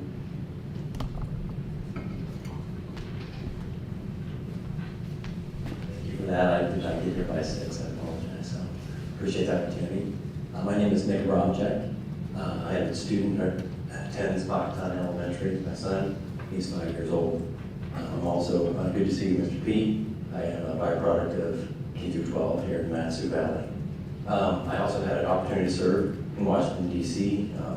I worked at the Department of Education and Legislative Affairs. I'd like to speak on behalf of the D on the agenda, which is to deal with the open of silence. My input on that is that it seems very prescriptive. I encourage, I think it's great to give that encouragement for students. I believe that the teachers and the administrators probably know what's best per classroom and per school. So my recommendation is that you take out shall and make it may, and that's not prescriptive. So it's still encouraging. It's more instead of being a set policy that allows each school and each teacher the opportunity to have that opportunity they'd like, but it's not prescriptive. So that's all I'm going to do. Thank you. Anybody else in the audience? All right, seeing none, we'll go ahead and close out public comment on action item, non-action item, and I'd like to take a brief 10-minute recess. We'll come back at 7:37. Thank you. All right, if you're just joining us here tonight, please like and share this video. You know what to do. Hit that like, hit that share. Also go to our website and help support what matters. Help us grow. Help us pick up that wireless mic that someone was talking about, to have it sitting on the podium up in front, make it easier to hear people when they are speaking. It's supporters like you that have made this all possible. You can find this video currently on Twitter, YouTube, Facebook, and our website at Politadick.com. They are going to be back at 7:47. Hang on out. We will be right back. Thank you all for being here, and I'm just going to keep this stream up and going for your own personal pleasure here. You guys, I will see you back here in just a little while. I have one hell of a speech that I want to give tonight, and I hope you guys can all stay tuned. I tried to get it started earlier, and they ended up cutting me off, so I will be back later on, and we'll go from there.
I said it was locked when I went back there last. Just one of No, I just went in. Like it was when I went back there. I was like, oh.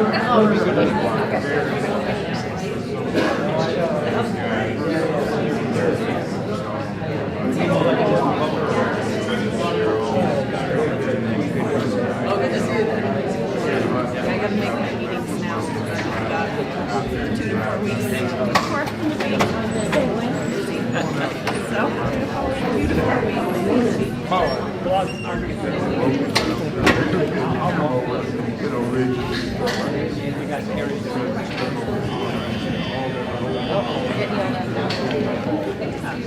I'm going to try to get us some people for this form.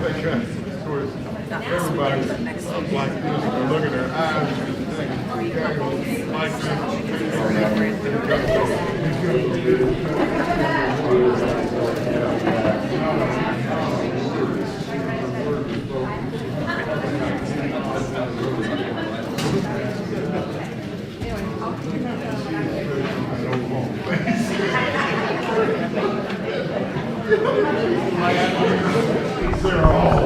Alright, if you would like to go ahead and go back on the record at 7:38, I'd like to put on the record and notice that I'm going to help you join us on the diocese at 6:38. With that, we will move into agenda item 8, action items. With that, action item 8A, I do have a motion in a second. I move to approve action item A, 2024 Arctic Winter Games in-kind service approval. Second.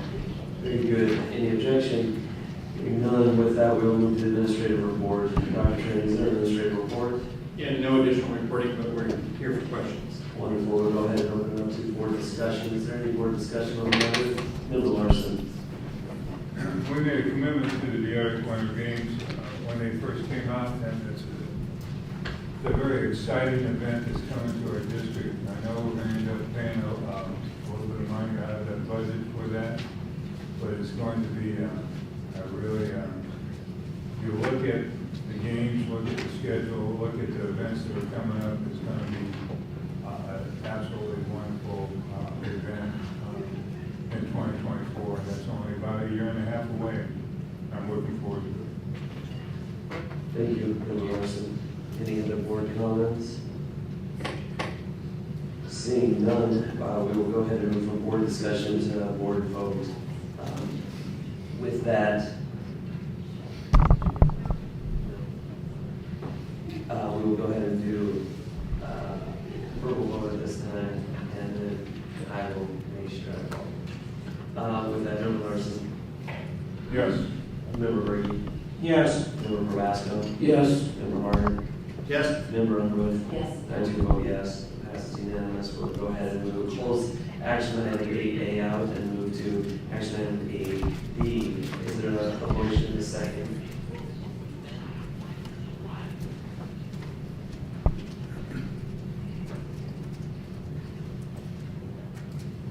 I'll move to bring action item B, school calendar revision, Sioux Valley Junior Senior High School and Community Charter School forward.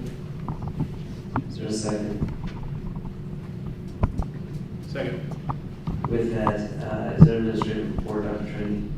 No additional report, but we are available for questions. Are there any questions? Member Brady. Dr. Trainee, last year when we were looking at their proposed schedule for the early release on Friday, that was to be used for collective planning and other school functions, is that correct? Yes. So now, when they made that decision, was the PLC calendar being proposed at that time? Did they have the benefit of knowing that was going to exist? No. So basically, Sioux Valley now has going a district-wide planning period on Monday, which they didn't know about, and now they're doing a school-wide planning period on Friday.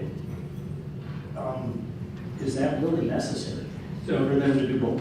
Yeah, and I'll have Associate Superintendent Gardner, most trained, she's been most involved. Good evening. For the record, Katie Gardner, Associate Superintendent of Human Resources, through the chair, Member Berge. Sioux Valley is not participating in the Monday PLC time. They are requesting, and what is before the board for consideration tonight, is that they would like to group their PLC time on Fridays, one Friday a month, still have that collaborative time, just do it slightly differently than the rest of the district. So the early release schedule that was approved is for common planning time, which is very different than PLC time, as Laura Richardson described to the board earlier this evening. So the planning time is contractually required in the teachers' negotiated agreement. It is time for teachers to do lesson plans, do grading, communicate with parents, prep for lessons, those kinds of things. The PLC time is more district-directed, administrator-directed, where they are collaborating with teams of teachers talking about student learning. So they have a different purpose. What Sioux Valley is proposing is that their PLC time happen monthly and on Fridays rather than the hour every week on Mondays that the rest of the district, or almost the rest of the district, is doing for this year.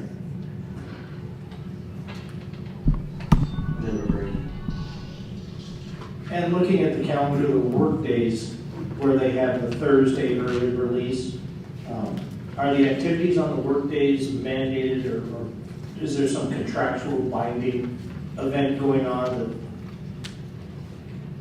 prep couldn't occur on that day as well and necessitate an early release on a Thursday?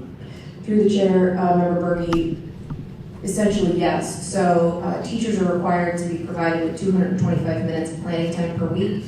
For most district schools where planning time is essentially accommodated on a daily basis of about 45 minutes a day, when we have shorter weeks, teachers still have planning time. It's not the full 225 minutes a week, but that's because the week is shortened. And so for Sioux Valley, when all of that 225 minutes is occurring on a Friday, if there is a week on the calendar where there is not a Friday, if we just canceled the school schedule that existed on Friday, then teachers would not be granted their required 225 minutes of planning time, which is why you will see on some of these shorter weeks, there is either an early release or a PD schedule that is happening on a day other than Friday to accommodate either the PLC planning time, the PLC team time, the contractually required planning time, or perhaps both. Please, number. When this was being proposed, do we have a schedule of community hearings or participation or community surveys or any information gathered from that community before we, as this was being developed? I'm looking at Mr. Everett because he supervises Sioux Valley. Thank you, Dr. Traney. For the record, Reese Everett, Associate Superintendent. Formal community feedback, I'd have to follow up on that to Member Berkey. Community conversations, in my conversations with Principal Shelby, this schedule approved by the board with the early release Friday to accommodate teacher planning time, that aspect has received community feedback as it was the schedule they were on last year. For the item before the board right now, in regard to the PLC team time proposal, I'd have to follow up on the community feedback or the stakeholder input on that aspect of it. I have just to follow up in relation to this, and I'm sorry if it was already mentioned or mentioned 2 weeks ago, but why Sioux Valley? Like, why did they have they came in, they requested it, and was that something that we previously approved? And if not, as Member Brady indicated, with folks from that area, it's a jaunt to get here and to make their voices heard. And with that, but I will say that Kenny Charter School has the desire to put that forth. Then I'm imagining that was done by the charter school's request, right? Whereas same thing with Sioux Valley, but it's not a charter school, so making the distinction there. Thank you. Yes, President Ponder, so I'll try to hit on sort of all of those questions. First off, we did provide in the Board Connect, I believe on Monday, the information that was previously provided to the board in approving the early release schedule. The early release schedule was recommended and approved as a pilot for Sioux Valley to accommodate one of the challenges that a small school faces. And the early release schedule for them does a couple of important things. One, it allows for additional sections to be provided during the school day.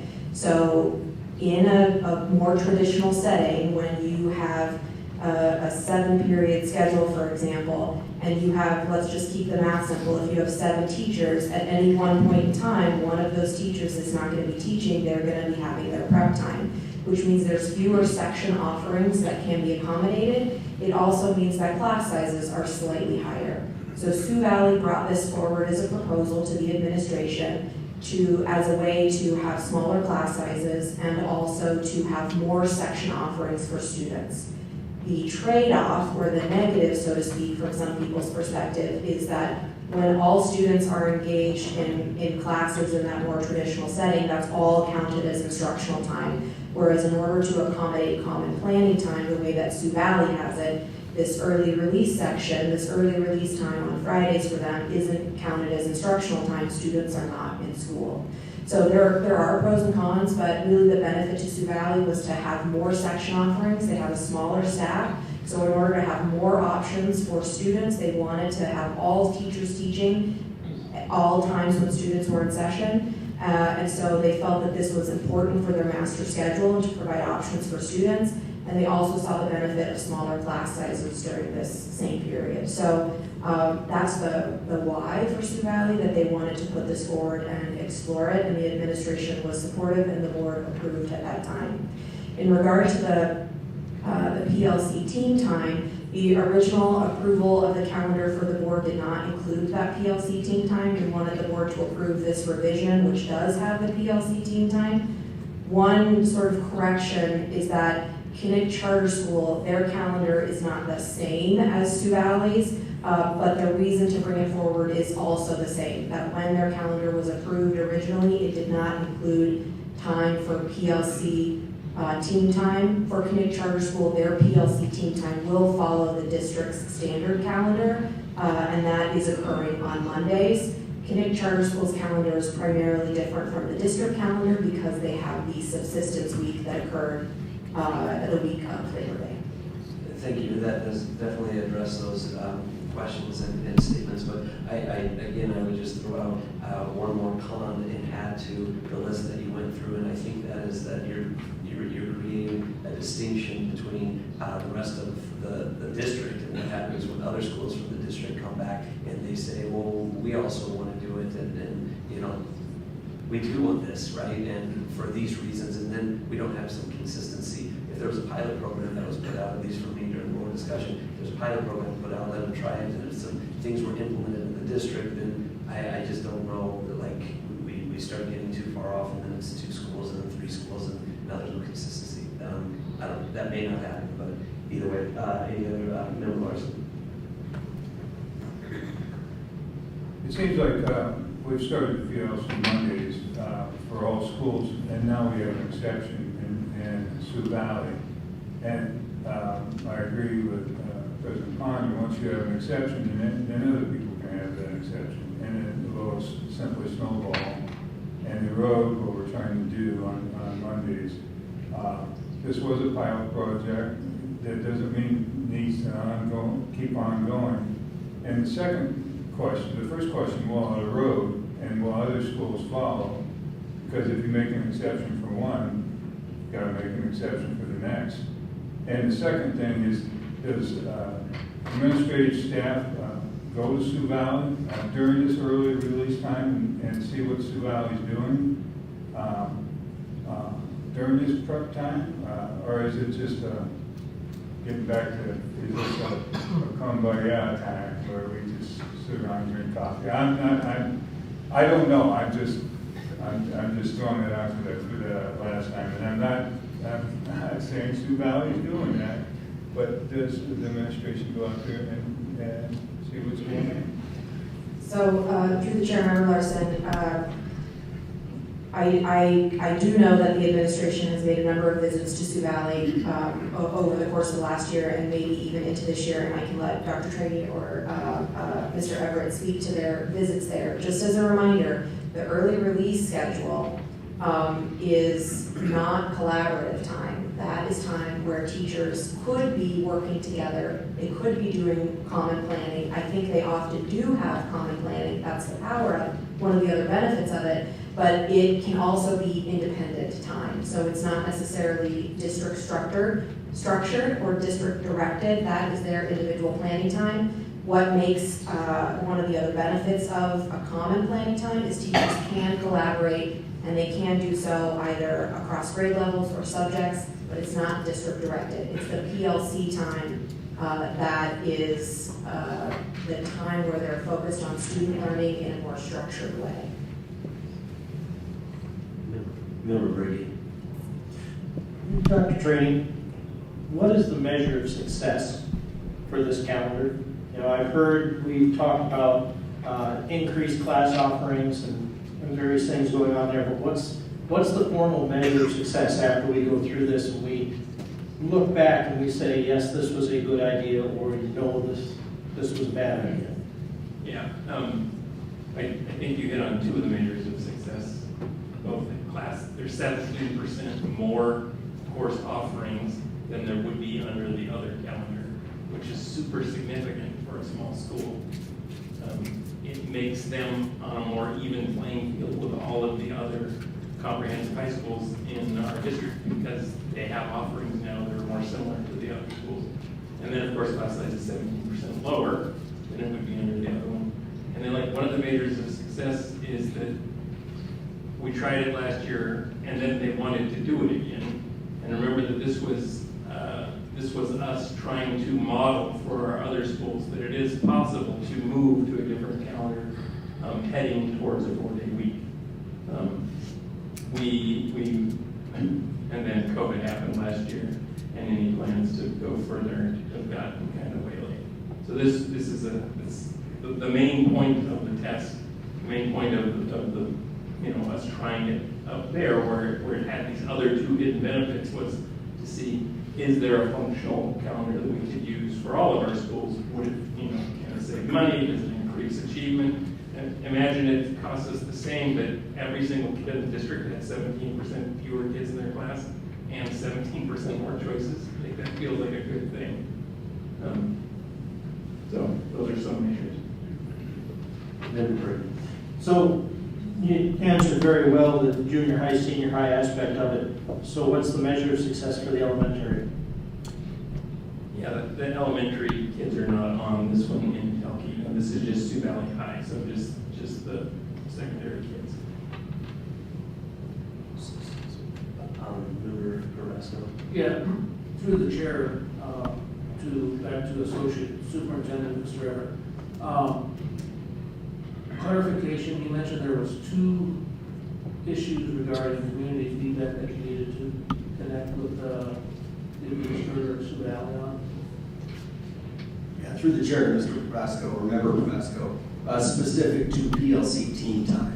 Okay. I'll have to follow up on that aspect, the matter before the board. And if I may, while I have the floor, through the chair, Member Larson, the question on administrative visits or oversight, if you will, if approved, absolutely. My calendar is already grayed out for visiting our Sioux Valley on those designated PLC team times. Once again, if approved by the board, there will absolutely be folks from district office and other individuals that will be there to engage in the learning with the Sioux Valley staff and administration.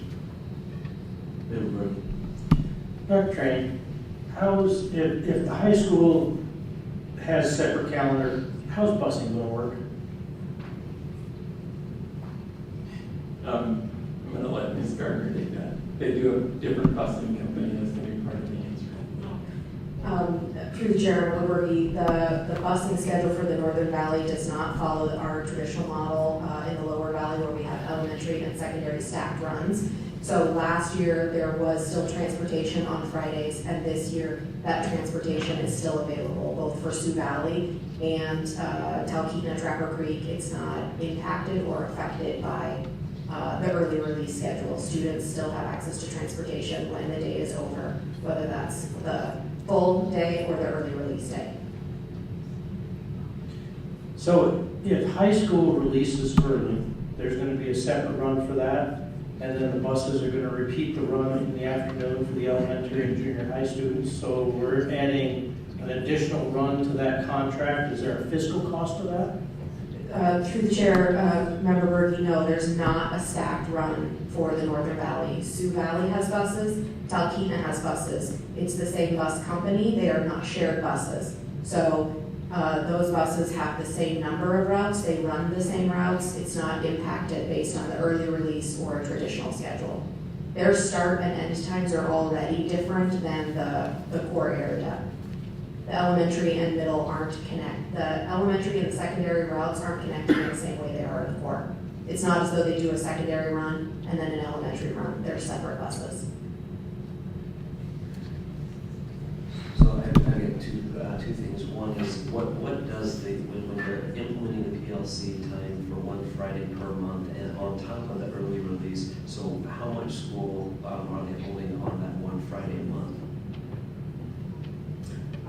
President Ponder, on the one Friday a month, there is not school for students on that day. That's what I thought. And I read through everything again. I don't think it states that anywhere, but I might be wrong. With that, I would put forth a motion. And again, my justification for this motion on the Tribal Charter, they have their advisory board, and if they want to do something that's a little bit different, I would love to be able to see some feedback from that area in relation to what that looks like for parents, because like I indicated, I know some kids in those schools aren't going to school on PLC Mondays as a result of PLC Mondays, and so I don't want to further an issue where now we're getting completely away from everything on Friday. So I put forth a motion to remove SVS, the Sioux Valley Junior Sioux Valley High School, from this agenda item, table it so that there could be a little bit of feedback from the community up there on this proposal,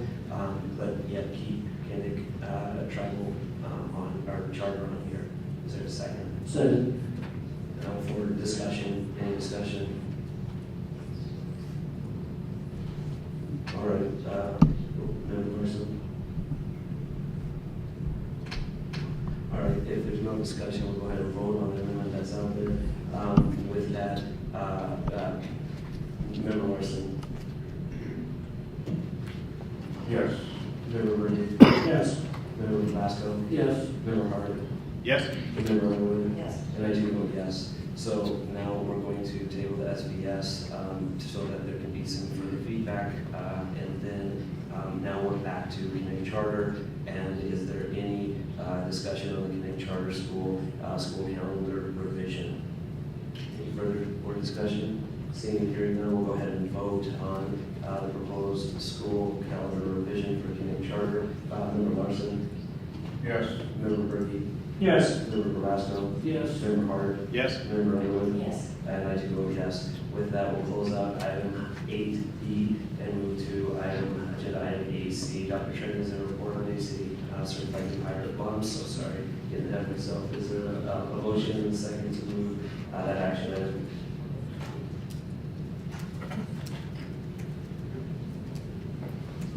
I move to bring forward certified new hire approval of immediate family members placement under BPAR 4015. Second. Is there an administrative report, Dr. Trent?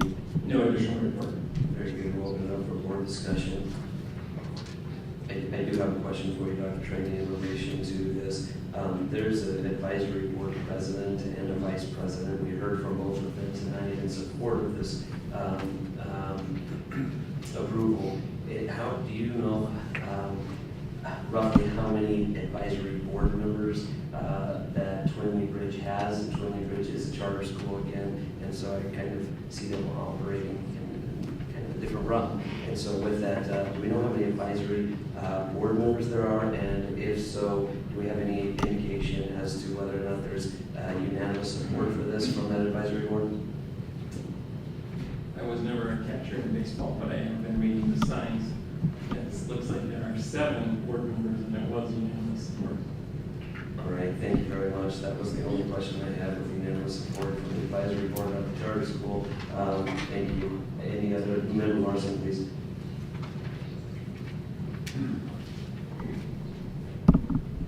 Last time this situation came up with the charter school, same kind of conflict of interest, almost exactly the same, different jobs, but same kind of conflict of interest with a family member. I voted no.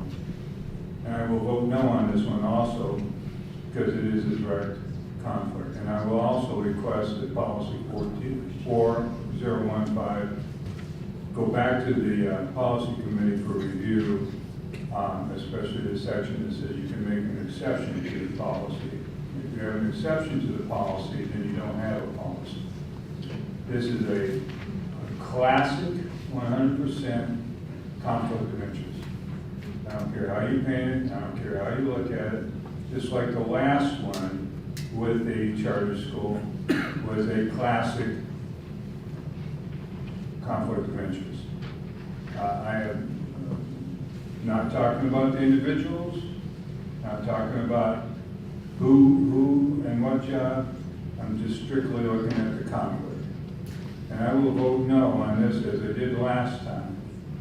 And if, like last time, I was overridden, and what it lays out is any conflict of interest in the district will have to be approved, because if you approve a conflict of interest such as this that has no real exceptions and it's straightforward, then any conflict of interest has to be approved. And you cannot go against those conflicts of interest. We have a policy, we have an exception to that policy, and I'm requesting also, like I said, to review that in the policy committee. Thank you. Appreciate that, Member Larson. Thank you. Is there any other member for last one? Yes, I interpret this certified new hire approval of immediate family member placement under board policy administrative reg 4015. I believe the position was advertised. I believe the committee showed due diligence in the interview process and moving the candidate forward. And I believe that, well, it's not a belief, it's fact, that our administrative reg 4015, D says, in the event that an employee must serve in a subordinate or supervisory capacity to another immediate family member, all decisions and actions related to employment to include but not limited to interviewing and selection, performance evaluation, promotions, demotions, terminations, investigation, or disciplinary action will be carried out by the immediate supervisor of the supervisor or other designee. Such need will be evaluated and determined by the superintendent. The individual we're talking about happens to be the spouse of the principal of this school, and he had no involvement in the hiring process. None at all. So I believe this meets the criteria outlined in Administrative Reg 4015D. It is allowed for, and I will be voting yes to move this. Why? I believe they said the enrollment at Twinley Bridge was 500 some children. Is that accurate? And is this good for children? I mean, we look at these signs on before our computer screens. This school deserves, these children deserve, the parents deserve right now to have a acting counselor in there. And this candidate is qualified. Member Hart. Got a question for RHR, Katie. When it comes to hiring counselors, what's the shortage that we have as far as the borough school district? Through the chair, Member Hart, we do not have an influx of school counselors, particularly individuals who are looking to work part-time as school counselors. It is for us a hard-to-fill area.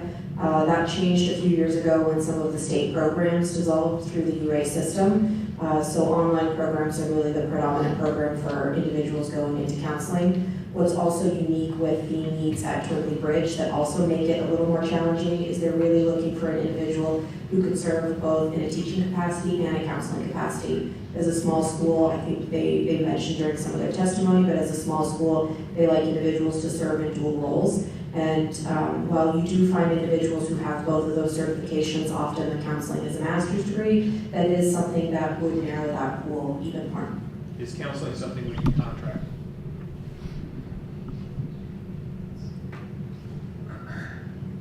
Through the chair, Member Hart, I do not believe that there would be a restriction that would prevent us from contracting for counseling. But I could tell you that I believe it would be problematic because the work that these individuals are doing are not just the mental health counseling, but they're also doing the career counseling, and they're doing master scheduling, and they're coordinating with other schools, which is something that's very traditionally an educational path. It's not necessarily something that people would come to through another career and would set up a business to provide that service to multiple individuals. So is it possible? Yes. Is it likely? No. Okay, the reason I'm asking these questions is because what I've heard in the testimony is an oddly and specific set of criteria that they were looking for in a counselor. And every time you put another hoop they have to pass through, the more restrictive it gets on your field of who applies, and of course who's going to be interested. I mean, like you said, it's a half-time counselor job. And on top of that, we want you to have this. And on top of that, by the way, we want you to do this. And by the way, to where it narrows it down to where only one person qualifies and there are no other applicants. And on top of that, this is a spouse of the principal. So it looks and smells awfully, to Member Larson's point, it's off-putting at least. Is there a way that we can share counseling duties between schools, considering how close Twinley Bridge is? Through the chair, Member Hart, is there a way to share counseling responsibilities? I am sure that there is, but I can tell you that our school counselors that are in place at other schools do not currently, I don't believe, have the availability in their day to take on the counseling for another 500 students. I will say that the counseling position at Twin Ridge did previously require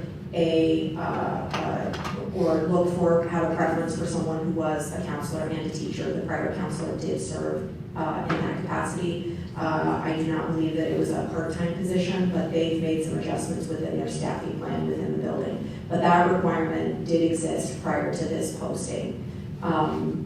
More to the question, could we share? We could. We have to make a number of adjustments to see if that was possible. And I don't know that the district has additional FTE that we allocate to support the other half of this position out of operating funds. Thank you. Member Larson. Yeah, I just want to reiterate one more time, this is not, I'm not looking at positions, I'm not looking at what's being hired, I'm just strictly looking at conflict of interest. And this is a classic conflict of interest, similar to the one the last charter school did was a classic conflict of interest. And if we go with it, then you might as well not have this policy. Thank you.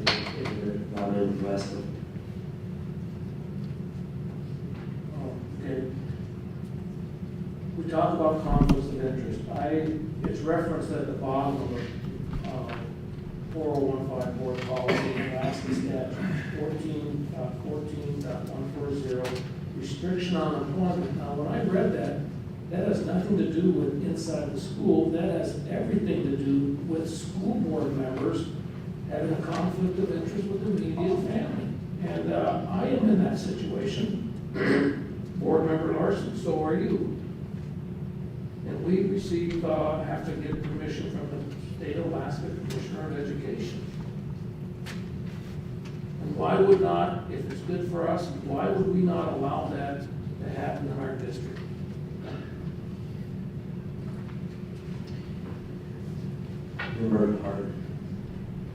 Well, there's another point to this. I mean, yeah, you can separate the supervision to where the spouse is not the direct supervisor, but that person's chain of command falls under that person's spouse or immediate supervisor. So you still have that.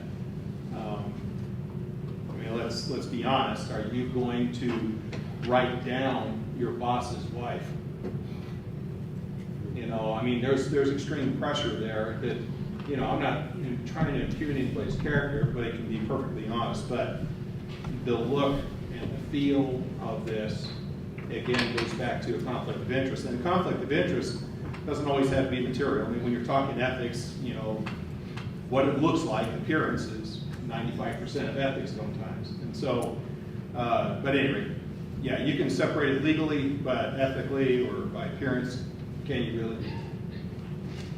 I don't disagree with some of the comments that Member Larson and Member Hart have brought up. I would ask this question, I'll make my comment, that is, when was Board Policy 4015 adopted?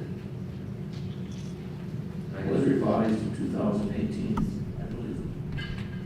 It was originally adopted, though. Do we know? I mean, 1995, probably. Okay, so let's just say 1995 or the 90s or early 2000s. And I think what could be said is that, you know, just within our district, and we have a large district, a family tree could be created from our district, and all of the different positions that are within our district, and, you know, this whole thing in regards to immediate family members and replacement. And so the last time this came, it was the first time that I believe I asked the question of when, how often does 4015 come before the board, and it was one of the first times out of a policy that had been implemented for a long period of time. And so I respect the following policy. Like I said, I agree with Member Larson, if we want to take this back, where this goes to policy committee, then revise it and change it there. But for those that are trying to follow this policy and the intent of the policy, I commend for that. So that concludes my remarks. Are there any other remarks? I don't see any. So, Member Hart, please. Sorry, just one more reaching at a vine as I'm swinging here. Is there a way to completely remove the counselors chain of command from the school, to where the immediate supervisor is not there, the senior rater is not there. She's almost on loan from another school. And to follow up with that, I'm so sorry, but I appreciate that, Member Hart, because I did hear in one of the public comments in relation to this that it was going to be a supervisor from district, and so there's the distinction, so thank you. Just to be back. Through the chair, thank you for that question. I had hoped to make that clarification before you take a vote. So the school did reach out to us, and to be consistent with the administrative regulation that talks about who would be appropriate to supervise an individual if there is an immediate family member, supervisor-subordinate relationship. The immediate supervisor, which is who this individual will go to for any requests for leave, any evaluations, any conflicts of interest, any questions regarding their performance, that will all go through, for this year at least, Justin Ainsworth, who is the Associate Superintendent of Instruction and is the individual who supervises the school from the district office. And then the senior rater, the reviewer of the rating, whoever that's going to be. Correct. Any requests, any evaluations, any of those things would go through Dr. Ainsworth. That question. Any other comments? Hearing, seeing none, we'll go ahead and start with the vote. Member Underwood? No. Member Hart?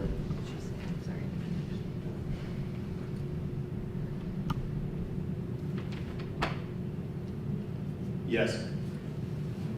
Member Probasco? Yes. Member Berge? No. Member Larson? No. And I vote yes. That is, would be a tie, and therefore ties fail. So with that, we will close out action item 8C and move to action item 8D. Dr. Trin, do you have anything to say in relation to this? No.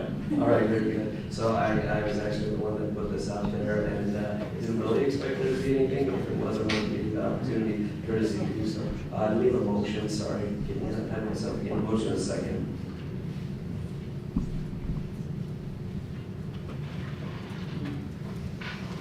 I move to bring item D, second reading BP 6117, school moment of silence / personal meditation forward. Second. Administrative report? No additional administrative report. Thank you. So by way of more discussion, I did read a statement in brevity 2 meetings ago in relation to this.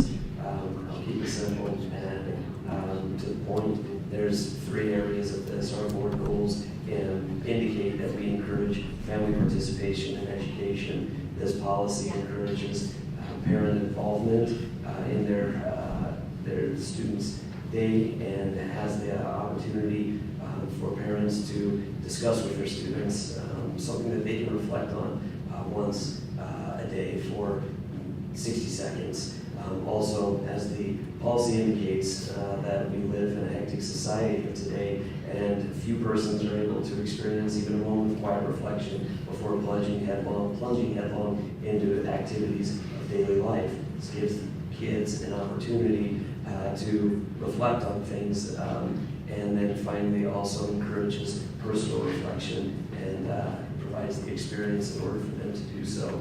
With 15 states that have adopted law, not board policies, but 15 states, over 15 states that have put this into law, I definitely believe it's a good thing. And with that, we'll continue to open it up for more discussion. Dr. Train? Actually, not that I had a report, but I did have one request, administrative request. If this policy passes, I'm hoping the board can give us some direction as to like the date of implementation, like Thank you. for such and such a date. Dr. Train, thank you. I appreciate that. I would put down, there's 3 weeks before second quarter starts. I would say by no later than the beginning of second quarter. That's what I would throw out there. So, Member Hart, did you have a comment? No? Okay. No, just green. Okay. Any other board comments? Please, Mr. Basco. I think when this was at its first reading, I made my objection pretty clear to this, and they haven't changed. I felt the community member who spoke about, this is mandatory. We're mandating that every child in this district, except for the children that attend home schools and possibly children that attend a charter school, that could write this out of their charter. If you attend a brick and mortar school, you are required every day to have participated in a moment of silence. Now, I don't think there's anybody in this room that has not participated in a moment of silence. That usually those are for special events, like Veterans Day, Memorial Days, or the death of an individual. I feel, and I've stated this, that you do something like this every day, you devalue the value of it. Meaning, it just becomes repetitious. You have children just sitting there, and are they engaging in the moment of silence? The meditation, is that taking place?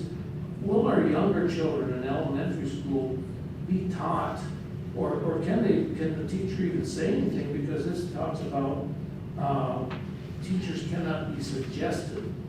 I mean, but yet it says a teacher shall encourage parents or guardians to discuss. So I mean, I'm confused by that. You can't say anything if you're a teacher. You can't say anything to the children, but yet you're expected outside of that to be. You shall be communicating with the parents. And again, more on the teacher's plate. So I struggle as to, and I know I won't be here when it's implemented. 4 of us probably won't be, well, 4 of us won't be here. Just what is this going to look like? A moment of silence. Let's go to a large high school, a gym where you have 2 teachers, each one of them have 38 children. How are you going to implement a moment of silence in a gym with close to 80 students? How are you going to implement a moment of silence in a preschool class? How are you going to implement what would look like a moment of silence in a special needs classroom? I struggle to see what this will look like in a district over 40 schools and 18,000 children. I have a question when the administrative regs come out, and this is through the chair of Dr. Train, and maybe a legal opinion on this, but can a child or a parent opt out of this? Alaska statute section 1403016 says a parent's right to direct the education of the parent's child. 2 says recognizing the authority of a parent and allowing a parent to object to and withdraw the child from an activity, class, or program. This is an activity. Can a parent, under this statute, have their child, or can the child, if they're in high school, refuse to participate in this moment of silence? Our board policy 6020 on parent engagement, B, the right to object and withdraw their students from an activity, class, or program. Not everybody in our community is in favor of this. I don't know if all of our employees are. Is it important that they are in favor? Yes, they do. They're the ones that are implementing. Am I talking too long? No, I just tell your hand. Oh, no, not that you're talking too long. I just could probably enlighten you on a few items. Go ahead and remember the basketball, please finish. Or please continue. Yeah. And then Well, we'll anyway.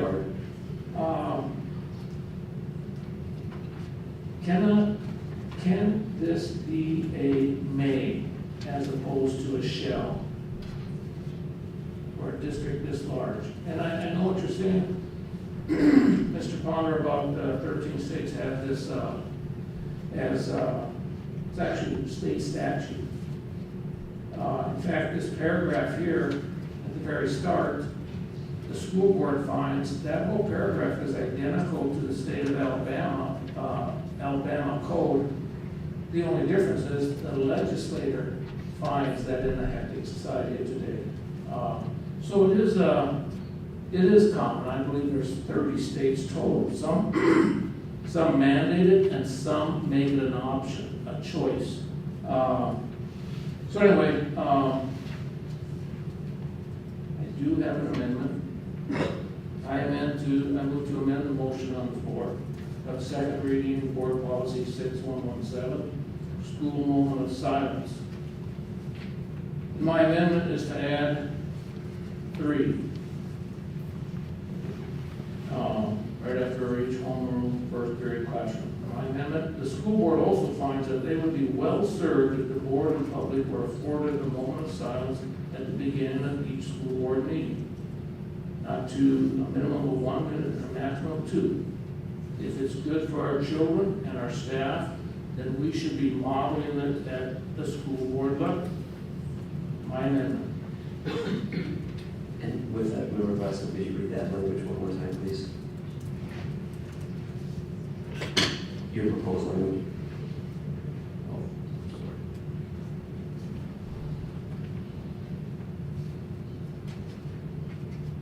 sorry.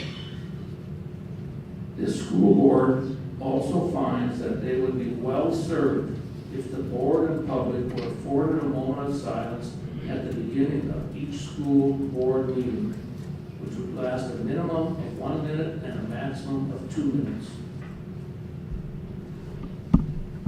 So just to clarify that you're suggesting that the school board finds that the school board would be well served to conduct a moment of silence or meditation at each school board meeting, and adults, and adults, and public, that's your public, right?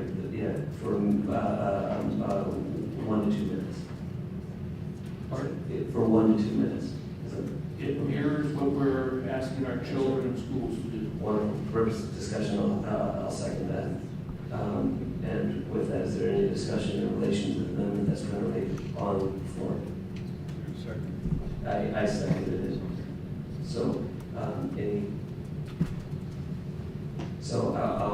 with that amendment, I will repeat something that I had repeated from our favorite neighbor, Mr. Fred Rogers, in 1997. He says he was very, I quote, "I'm very concerned that our society is much more interested in information than wonder, in noise rather than silence. How do we encourage reflection on, oh my, this is a noisy world?" I don't think anything changes, and while we're talking about it as adults, I believe that silence promotes wisdom and promotes inner thought. And in this case, we may not be turning to our parents to direct us on what moment of silence, how we should utilize that moment of silence, but as adults, I believe that we would be well served with that. So I would be in favor of that amendment. Any discussion? All right, hearing none, we'll go ahead and vote on that. Member Press, can you read that one more time for you suggesting add number 3 and stay? Go ahead. The school board also finds that they would be well served if the board and public were afforded a moment of silence at the beginning of each school board meeting. Not a minimum of 1 minute and a maximum of 2. Wonderful, thank you, Member Vasco. Any comments before we vote on the amendment that's on the floor? Very good. Member Underwood. Member Hart. Yes. Member Vasco. Yes. Member Brady. Yes. Member Larson. Yes. And I do vote yes. So the amendment passes unanimous. So now we have the school board policy as it was previously written with the amendment number 3 being added, that the school board do the same. So with that, that's what we're going to be discussing. Please, Member Hart. I just want to say I'm very much looking forward to the moment of silence here at the school board. And I'm also looking forward to kids enjoying the same moment of silence that I enjoyed when I went to school. Junior high through high school we had, and nobody died, there was no mayhem, and I don't recall any religious conversions. I don't recall anybody getting up and lecturing, and the teachers were remarkably capable of managing their classes back then. So a moment of silence is something that's great. It allows everybody to sit, reflect, and pause to pray if they wish. They can, and I've seen some of the most ridiculous comments come up, like, what if somebody prays too loud? What if somebody interrupts a lesson plan? What if somebody does anything disruptive during the school day? And if a moment of silence is too hard for kids, They have to be silent while the teacher is talking. They're capable of silence and respect. And if they can't respect each other, just being quiet for a minute, then yes, we have serious systemic problems. But honestly, I don't understand the revolt against a moment of reflection, a moment of silence, when you can do anything. And how a parent opts out of their kid doing nothing for a minute is beyond me. How do you begin asking for that? And why? What would be the justification? I don't want my kid doing nothing. I want them to do something. Great, they can breathe for a solid minute. Thank you. I just wanted to read a couple health benefits for a moment of silence. It is lowering blood pressure, improving concentration and focus, calming racing thoughts, it stimulates brain growth, reduces cortisol, stimulates creativity, improves insomnia, and encourages mindfulness. And that's just from healthfind.com. That right there, starting your day off right there, you don't know what a kiddo is coming from in their home life. If nothing else, it is improving their health and scientifically proven that it helps to be silent sometimes. So just a moment starting your day seems like a great way to start your day for education. Thank you. And with that, I will attempt, Member Glasgow, to address a handful of questions that you've provided, kind of working backwards. One, if it does, if the proposed amendment on the first area is identical to Alabama, then it's also identical to other states as well. It's another state that used the same thing, and I would imagine they probably utilize it over and over, right? And so also with a district this large, I would go back to pointing to the fact that we have over 15 states that in the union that have adopted this very thing, and it is includes. I didn't check this out, but I would venture to guess, and I think I'll be right, that there are much larger districts than our own, and that they are implementing this. And if they can do it, I feel that we should heighten our vision and say that, by golly, if they can do it, we can do it too. And two examples that I have. One is one nephew that lives in a state where this has been adopted. I love that man. Little man, he can talk. And by golly, if he's able to do it and that state hasn't imploded or that school, then I trust that we can do it here as well. Another example I think about in relation to the moment of silence being something that is a special time where we reflect on different things. I look at another nephew in another state who's in 5th grade, and yesterday, he just found out today that he lost his best friend due to a car wreck last night. And I think about my little man there, and I think about, is 60 seconds going to be enough for him to grieve and to be able to think and reflect? No, he's going to have that on his shoulders for the rest of his life as he thinks about his best friend that's not there for lunch or at recess or on his sports teams. And so this will enhance that opportunity. And any child that is in elementary school, you tell them, let's have a moment of silence for this really special thing. I can guarantee that many of them aren't going to know what that is or what they should do or anything else. And again, this provides that reflection opportunity and experience.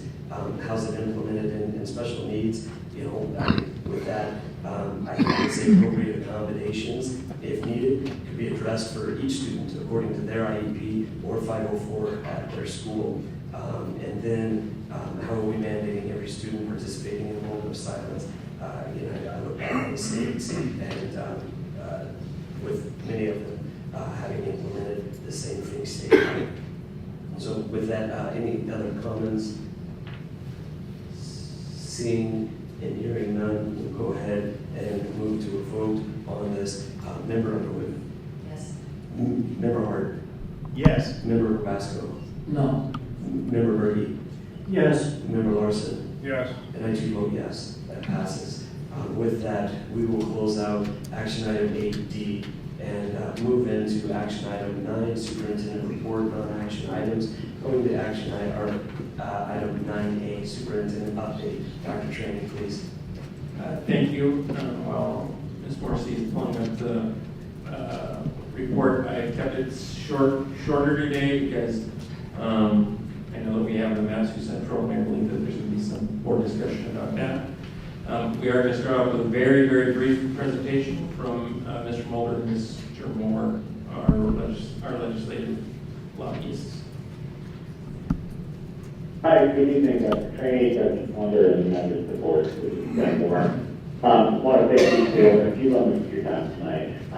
Just a couple of points for the board. One, just want to let you know that we are continuing to work with Dr. Trainee and his colleagues statewide on an effort to help solve the housing issue that our district, as well as others around the state, have run into this year. So we'll work on that issue and finding a better long-term solution continue. I would also like to mention the strategic plan for the next legislative session is currently ongoing.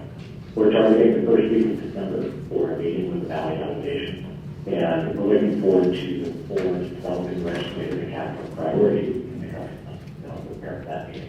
If there are any questions or concerns of the board that you may have about various legislative activities, I'm happy to take those questions, but otherwise, a very quick update.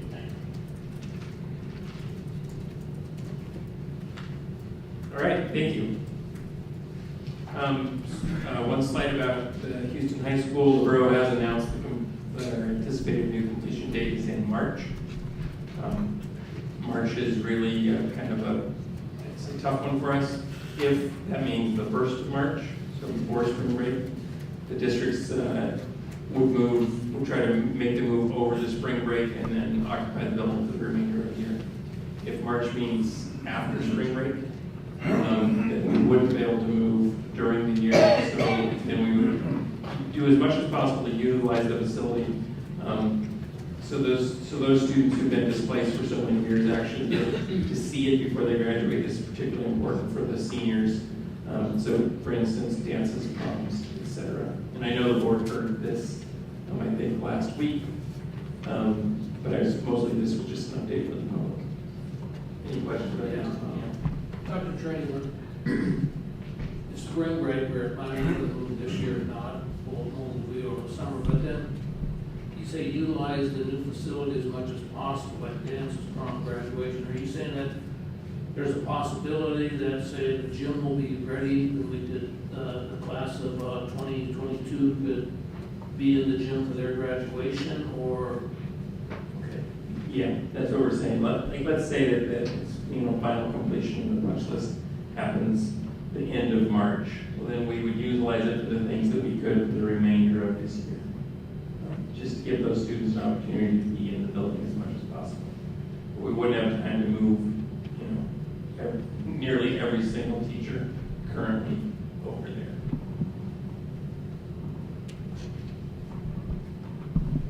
The next slide is legislative priorities. And I don't know why this one there it goes. This is an ask, and it's a late ask. It's a kind of time sensitive.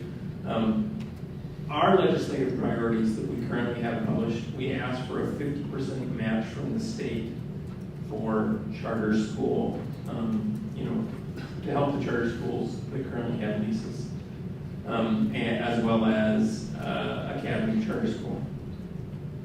We met with borough management, and then we also met with the charter schools, and the bond debt reimbursement program is likely going to be reinstated, and it may be reinstated at 70%. And collectively, the charter schools felt like, why wouldn't we ask for the 70%? It doesn't hurt to ask. So I guess I'm asking you, the reason this is critical is because the borough wants to already adopt their new priorities, and they would like to make their legislative priorities match ours, which we are not going to be ready to do yet, primarily because 4 of you are going to be off the board. So I guess for this body that sits right here, right now, I kind of want a straw poll on how you feel about us changing them from a 50% match to a 70% match ask on our current legislative priorities. Yeah, I think, why wouldn't we ask for 70% match? You know, and then the legislators will go from there, I guess. And it only makes sense to ask for that. Member Larson? What was that? Member Burke?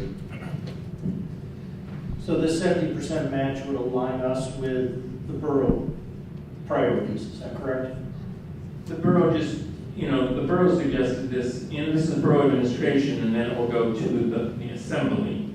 But they were considering this number, and so they just want to be in, if they're going to suggest it to the borough assembly, it should first be suggested to the school board. They're just trying to make it in alignment. And when does this go before the assembly, their priorities? For Mr. Fulton.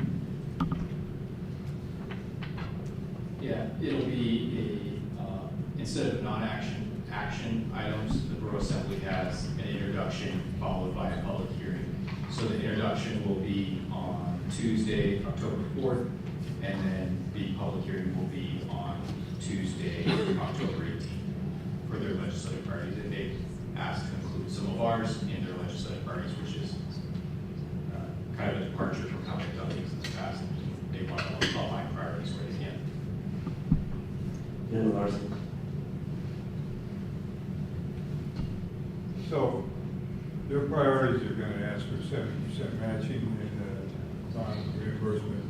Looks like it's going to go through, so they would put those 2, 3, 4, 5 schools or 4 schools, charter schools on the November 2023 vote. Is that kind of what I'm reading here? Yeah, I mean, I think the intention is for the borough administration to suggest that to the assembly to vote on.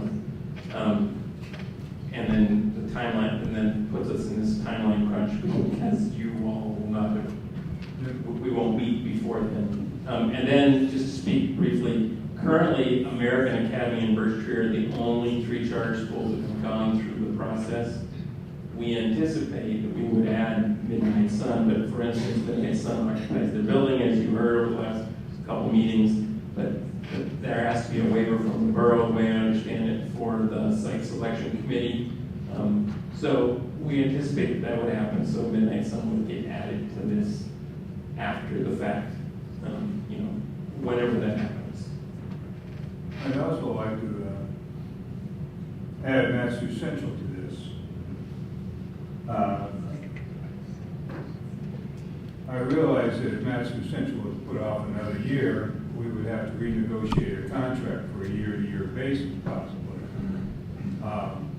But MatSu Central should also go through the public process and should also go through voter approval for $24 million and should also take the weight off of the fact that the borough is asking us, the school district, to pay $18.5 million out of our operating budget.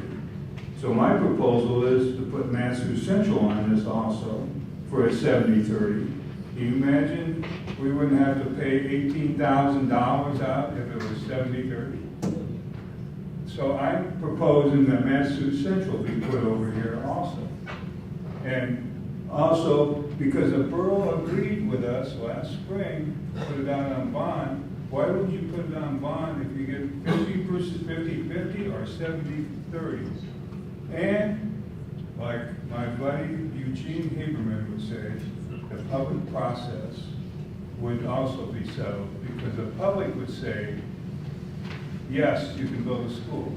Every school that's been built in this district has gone up for bond and the public has said yes. MatSu Central, to be built, the public has not said yes, build that for $24 million. And again, if you want to look at, I had a big speech on this, but if you want to look at this book, it says the school district does not build schools. And In the proposal coming up, the MatSu Borough is asking us for 18,300,000 out of our operating budget. We can't raise taxes. We can't ask for a higher mill rate. And in this book, it also says that they can't take money out of our allocated funds. So my proposal is, yes, let's put MatSu Central on this also. Member The question that I have is if, to avoid delaying this project, if we were to add MatSu Central to this project, what is the likelihood that we could function just as we did with Houston High School and provide seed money, in essence, front the money to the borough to begin the project and have them pay us back afterwards, with us accepting that there may be risk involved, that the bond may fail or something like that. But,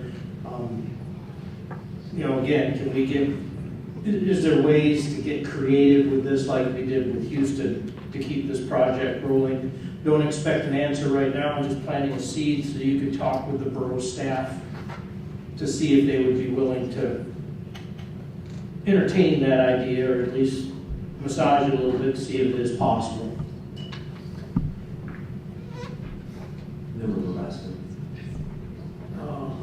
I think we're getting a little ahead of ourselves because we have two items under non-action items that pertain to the funding of MatSu Central right now.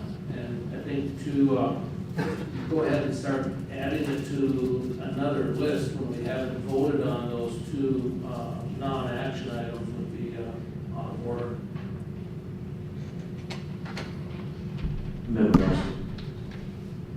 A non-action item can be pulled at any time. That's why it's a non-action item to discuss. So I would love to discuss those two, and we will. So saying that it could be pulled and not go to action item, I still want to see MatSu Central go to the 70-30. That way, the school district doesn't have to pay money out of their operating budget to build it, which the school district has never built a building before. And you would get voter approval.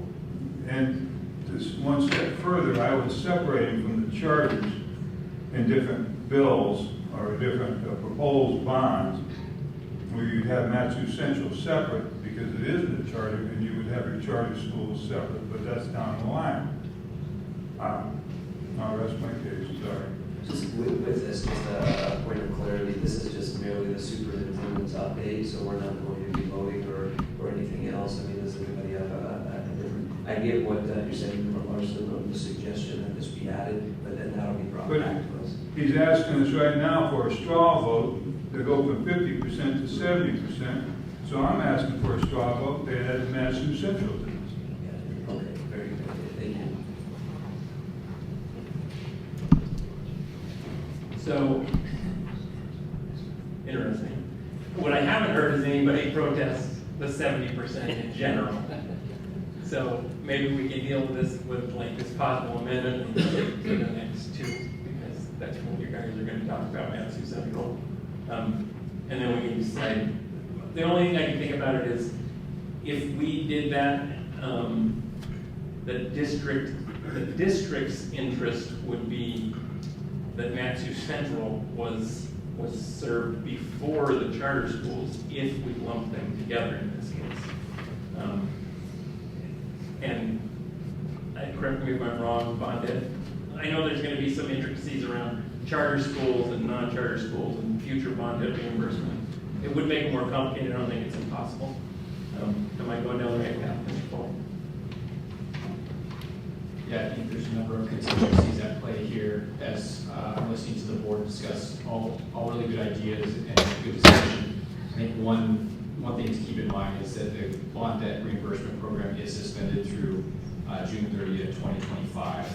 So one of the things that would have to occur this legislative session is that the bond debt program be reinstated for a vote next fiscal year. Or next November. That's what's being contemplated. The lease for MatSu Central does expire June 30th, 2024, so a year before the bond debt program is supposed to come on back online. So there would just be some challenges with timing. Of course, we can continue to extend that lease for MatSu Central. We have reached out to the new landlord, and they would be more than happy to continue to lease it to us. It would be a great business venture for anyone. So that wasn't a surprise, but the administration has been pretty clear that we can get out this lease, so it's not the best use of our resources by any means to stay with it.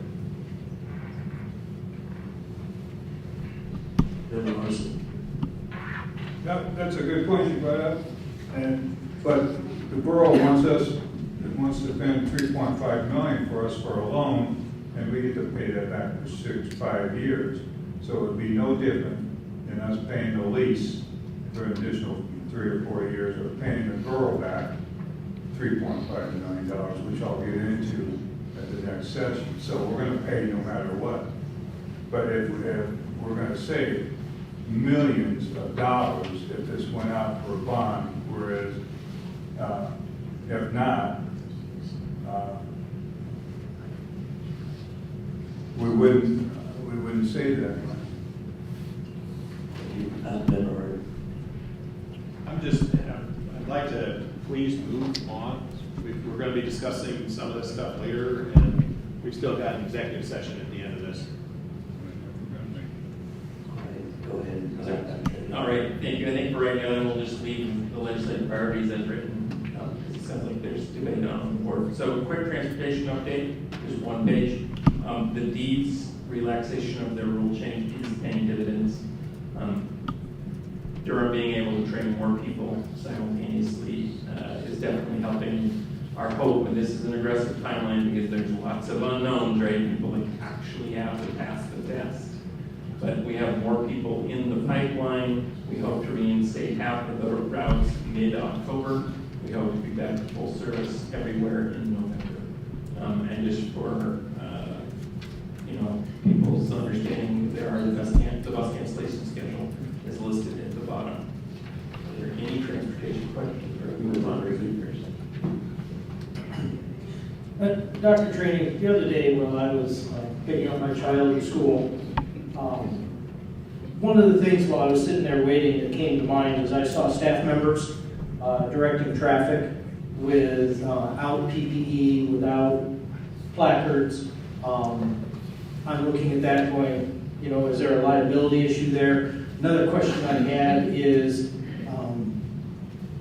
if you go out on a job site and you are directing traffic in any way, shape, or form, there's extensive class time that has to be done for those people to be qualified to do that. Are we providing the necessary training to our staff so that they can do that adequately? I'm looking here at, if something were to go wrong, what is our liability in this situation?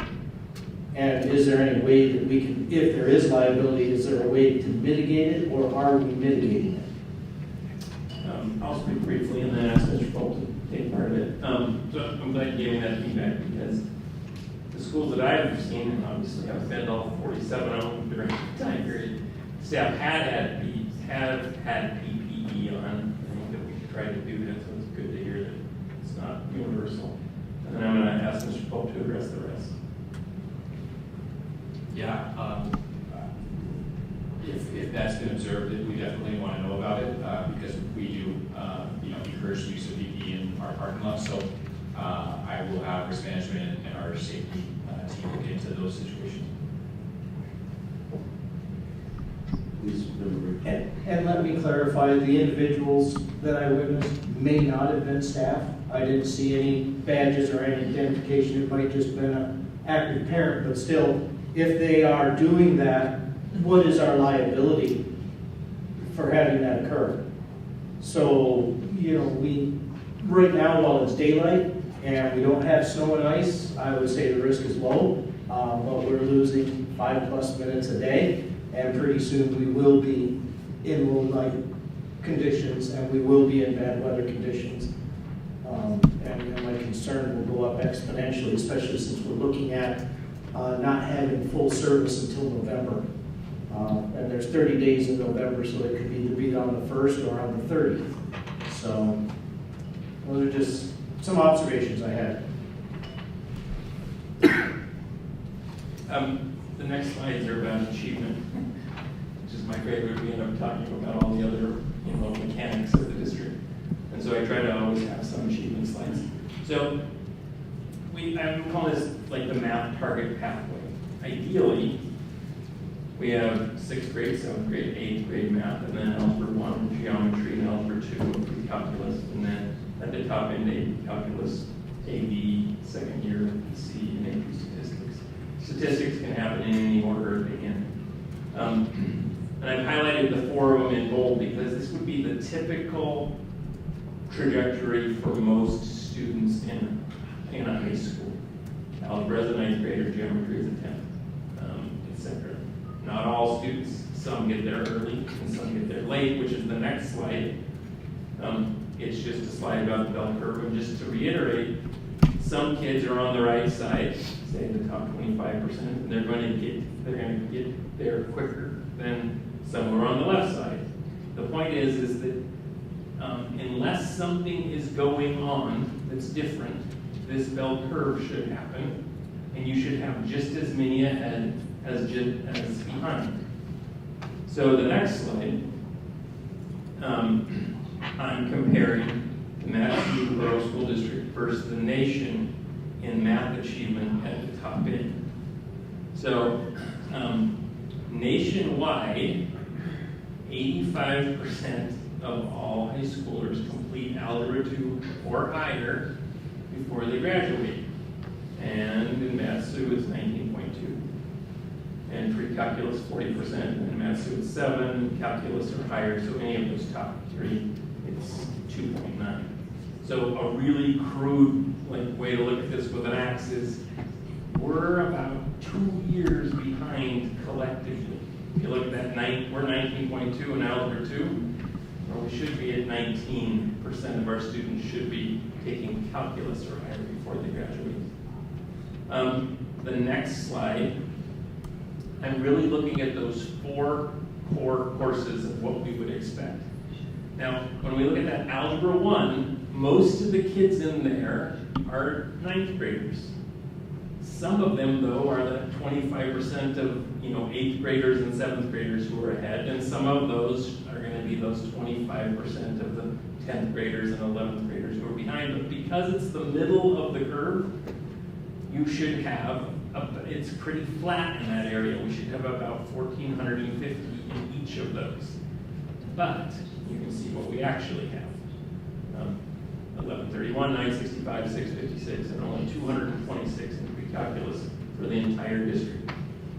So that's really problematic. So what's leading to these 2 last slides? What are some of the factors that are leading to it, which is the next page? Quick question. Yeah. Through the chair, the numbers you're showing, like 1,131 students in Algebra 1, does that include our homeschool students, or is that our MatSu Central, or is that just within our brick and mortar schools? No, it's only our brick and mortar. Thank you. Good question. So, a proviso first of this one. This isn't a high school problem, it's not a middle school problem, it's a K-12 problem. And it's got multiple facets to it. There's more than one thing that's causing it. One of those things that's causing this is restrictive grade level practices, especially in the younger grades. If you lockstep it from the very beginning and a kid can never accelerate, then the only thing that can happen is they can stay on track or they fall behind. So that's a problem that we're working on, and we've talked to you about compression, 3 years of math into 2 years. To take a quote from President George W. Bush, the soft bigotry of low expectations. In our graduation requirements, we only require 3 years of math. And I'm going to come back to this one in a few. slides. I've already mentioned to you before that we have strong support from our secondary principals to require 4 years of math because they see this play out in real life. Basically what happens is our best and brightest students, because it's not required, they don't do it. And that's why we see that, can we go back one slide? A remarkable drop off in pre-calculus. And I'll show you how we actually are doing fairly well at the 8th grade level of approaching the national average of students who are ahead in 8th grade, and then since they aren't required to do it, they don't do it. And that does a disservice to every single one of them. And then the last part is we have a structural deficiency at our secondary level with regard to course sequencing, and it's well-intentioned, and you'll see it in a second, but it's a well-intentioned that it's causing this dramatic difference between us and the rest of the country. So, remember that desired math course sequence, 6th grade, 7th grade, 8th grade, algebra 1, stuff in blue? Look at what we actually do in MatSu. We have 6th grade math, and we have 6th grade math skills, and we have 6th through 8th grade fundamentals of math level 1 and 7th grade math. We build all of these offshoots, and we build lots of paths of least resistance, and then kids take advantage of it. So they get mired down here in the 6th grade, 7th grade, 8th grade, introduction to algebra, intermediate algebra. Oh, I actually forgot actual algebra 1, there should be another one there. There's one that's actually algebra 1, which is the one that we want them in. You can see the point, like this is part of our structural deficit that we've created for very good reasons, because it's not that there aren't a very small percentage of the population of 6th graders who need math skills. But we have huge percentages of our kids not on the normal track. And then at the end, we end up dramatically behind the rest of the country. So that's the structural deficit. And then the next slide, I already highlighted this. These are our 8th graders this year. Compared to the rest of the country, we should have 362 kids enrolled in Algebra 1. So the kids who are ahead, we actually have 311. We aren't beating the national average, but we aren't many factors below. So through 8th grade, like this is a good thing, this is me being the fan, we're actually approaching the national average in this one. The problem is since we are not requiring them to take it, these kids roll into their freshman year, they already have a credit of math, and they're like, yep, I'm going to do 2 more, and then I'm done. And that doesn't do that population any good, because kids are very short-sighted. They make mistakes, they can't look into the future, they don't know that they're doing something that's not in their best interest, and it's hard for their parents to make them when the kid says, yeah, I've completed all my math. And you can probably guess where eventually I'm leading to. We're still working on coming to the board with a new request to change our math requirement. So I look forward to bringing that to the board in the next several months. That's all I had on the map.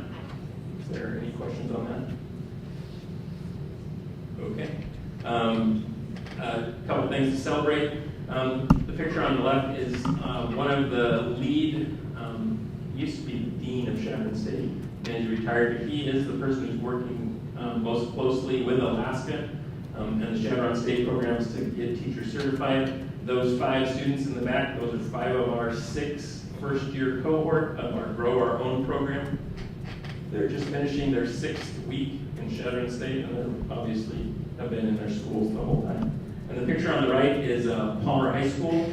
Not all of the high school, obviously. This is their Educators Rising class. The president, I think we've highlighted this is a good thing in the past, of the whole organization for the country is in that picture. And Chevron State has been going school to school to school to school, trying to increase our cohort. This year, 6 weeks in with 6 kids, it's going great, and we'd like to see more kids in this so we can address our teacher shortage problem. So that's a good thing. Next one, board policy highlight. This week we're highlighting the cell phone policy. This is obviously not the whole policy, it's much longer. And I've highlighted some of the important parts. The main part about cell phones or anything is it's not a disruption at school. We do allow them in the policy. We allow teachers to, actually have kids use them. They do these polls, learning polls, like one that you may have seen is Coed. And students are allowed to possess their cell phone and even use it on school grounds. The critical part is it should not be a disruption. It shouldn't be out in class or highlighting that with principals so they can highlight it with staff. Going back to your Grow Our Own Teacher program. Yeah. With all the shortages that we have in the state and all the different academic disciplines, are we looking at growing our own anything else? Well, we should grow our own bus drivers.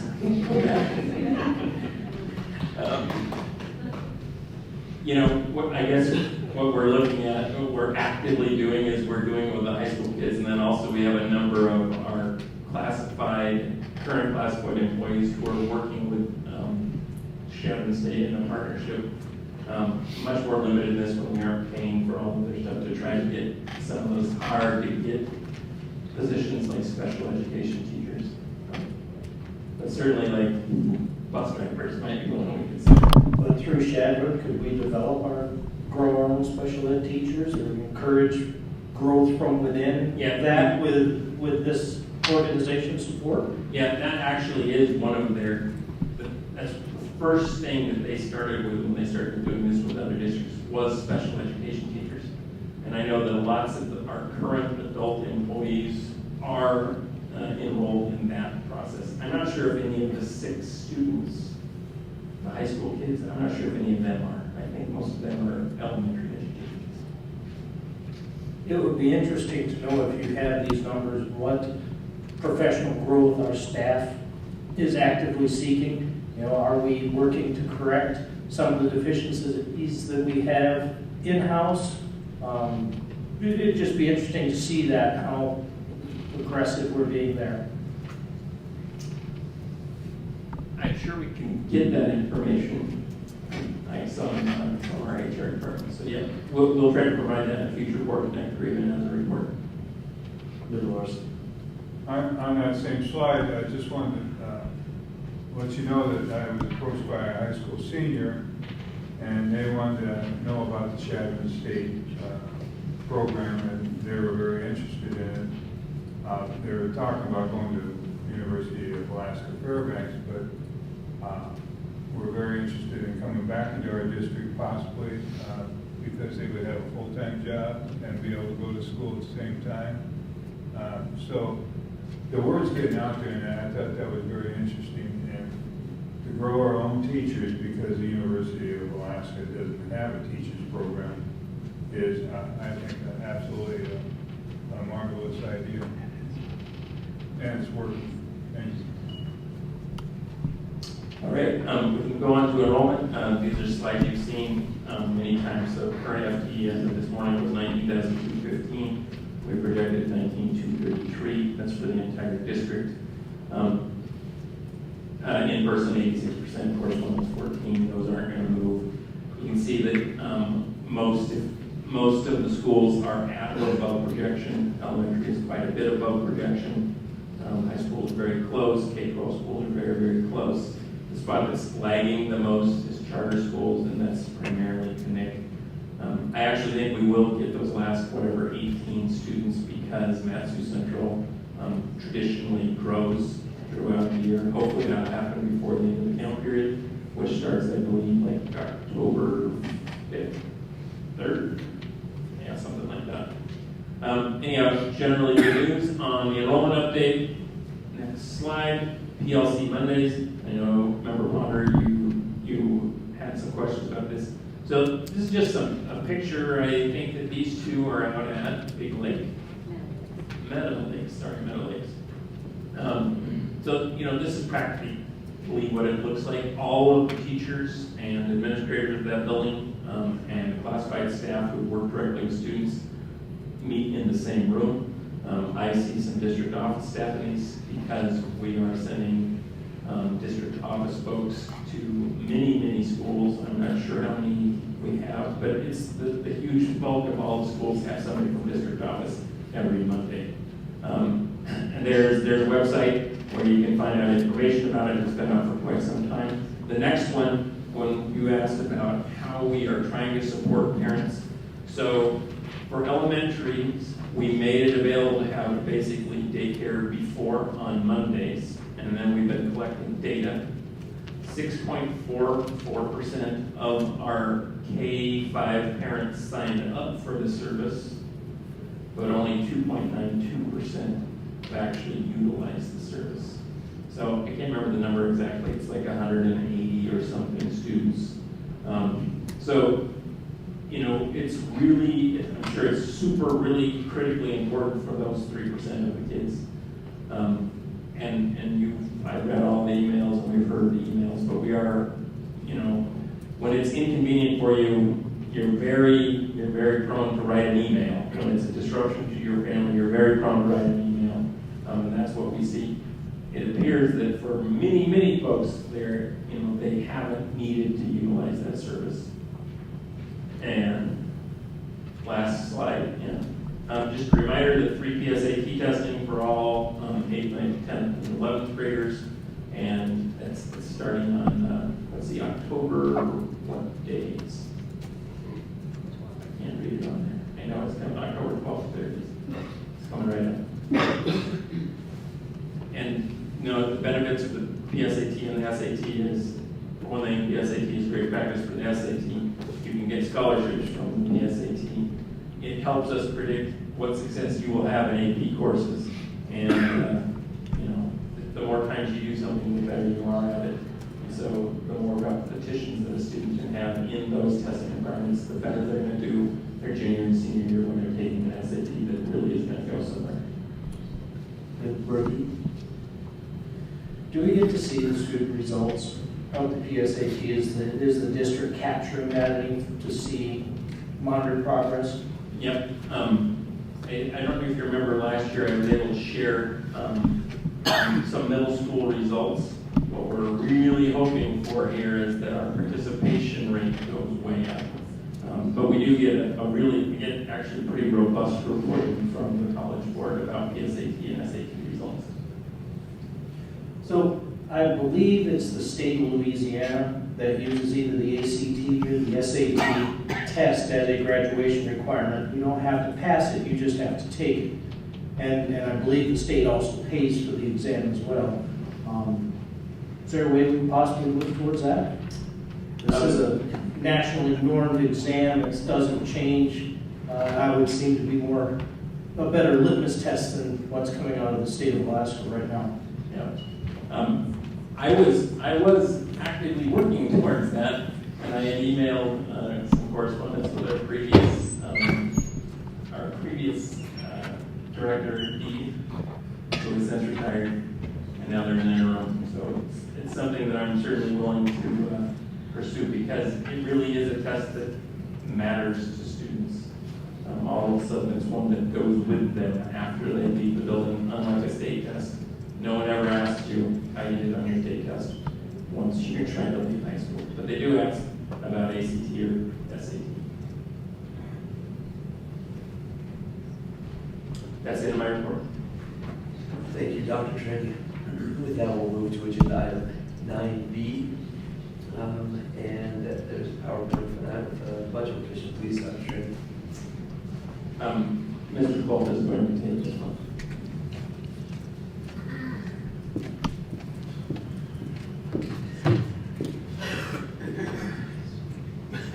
Thank you, Dr. Trady, President Potter, members of the school board. Luke Holt, Deputy Superintendent for Business and Operations. Tonight's fall budget revision is something that we do regularly in terms of our method for managing the budget. We do it every year. We do a fall, winter, and spring budget revision. In the fall budget revision, we typically will make available to charter schools any carryover funds they have from the prior year. That is what we're doing here as well.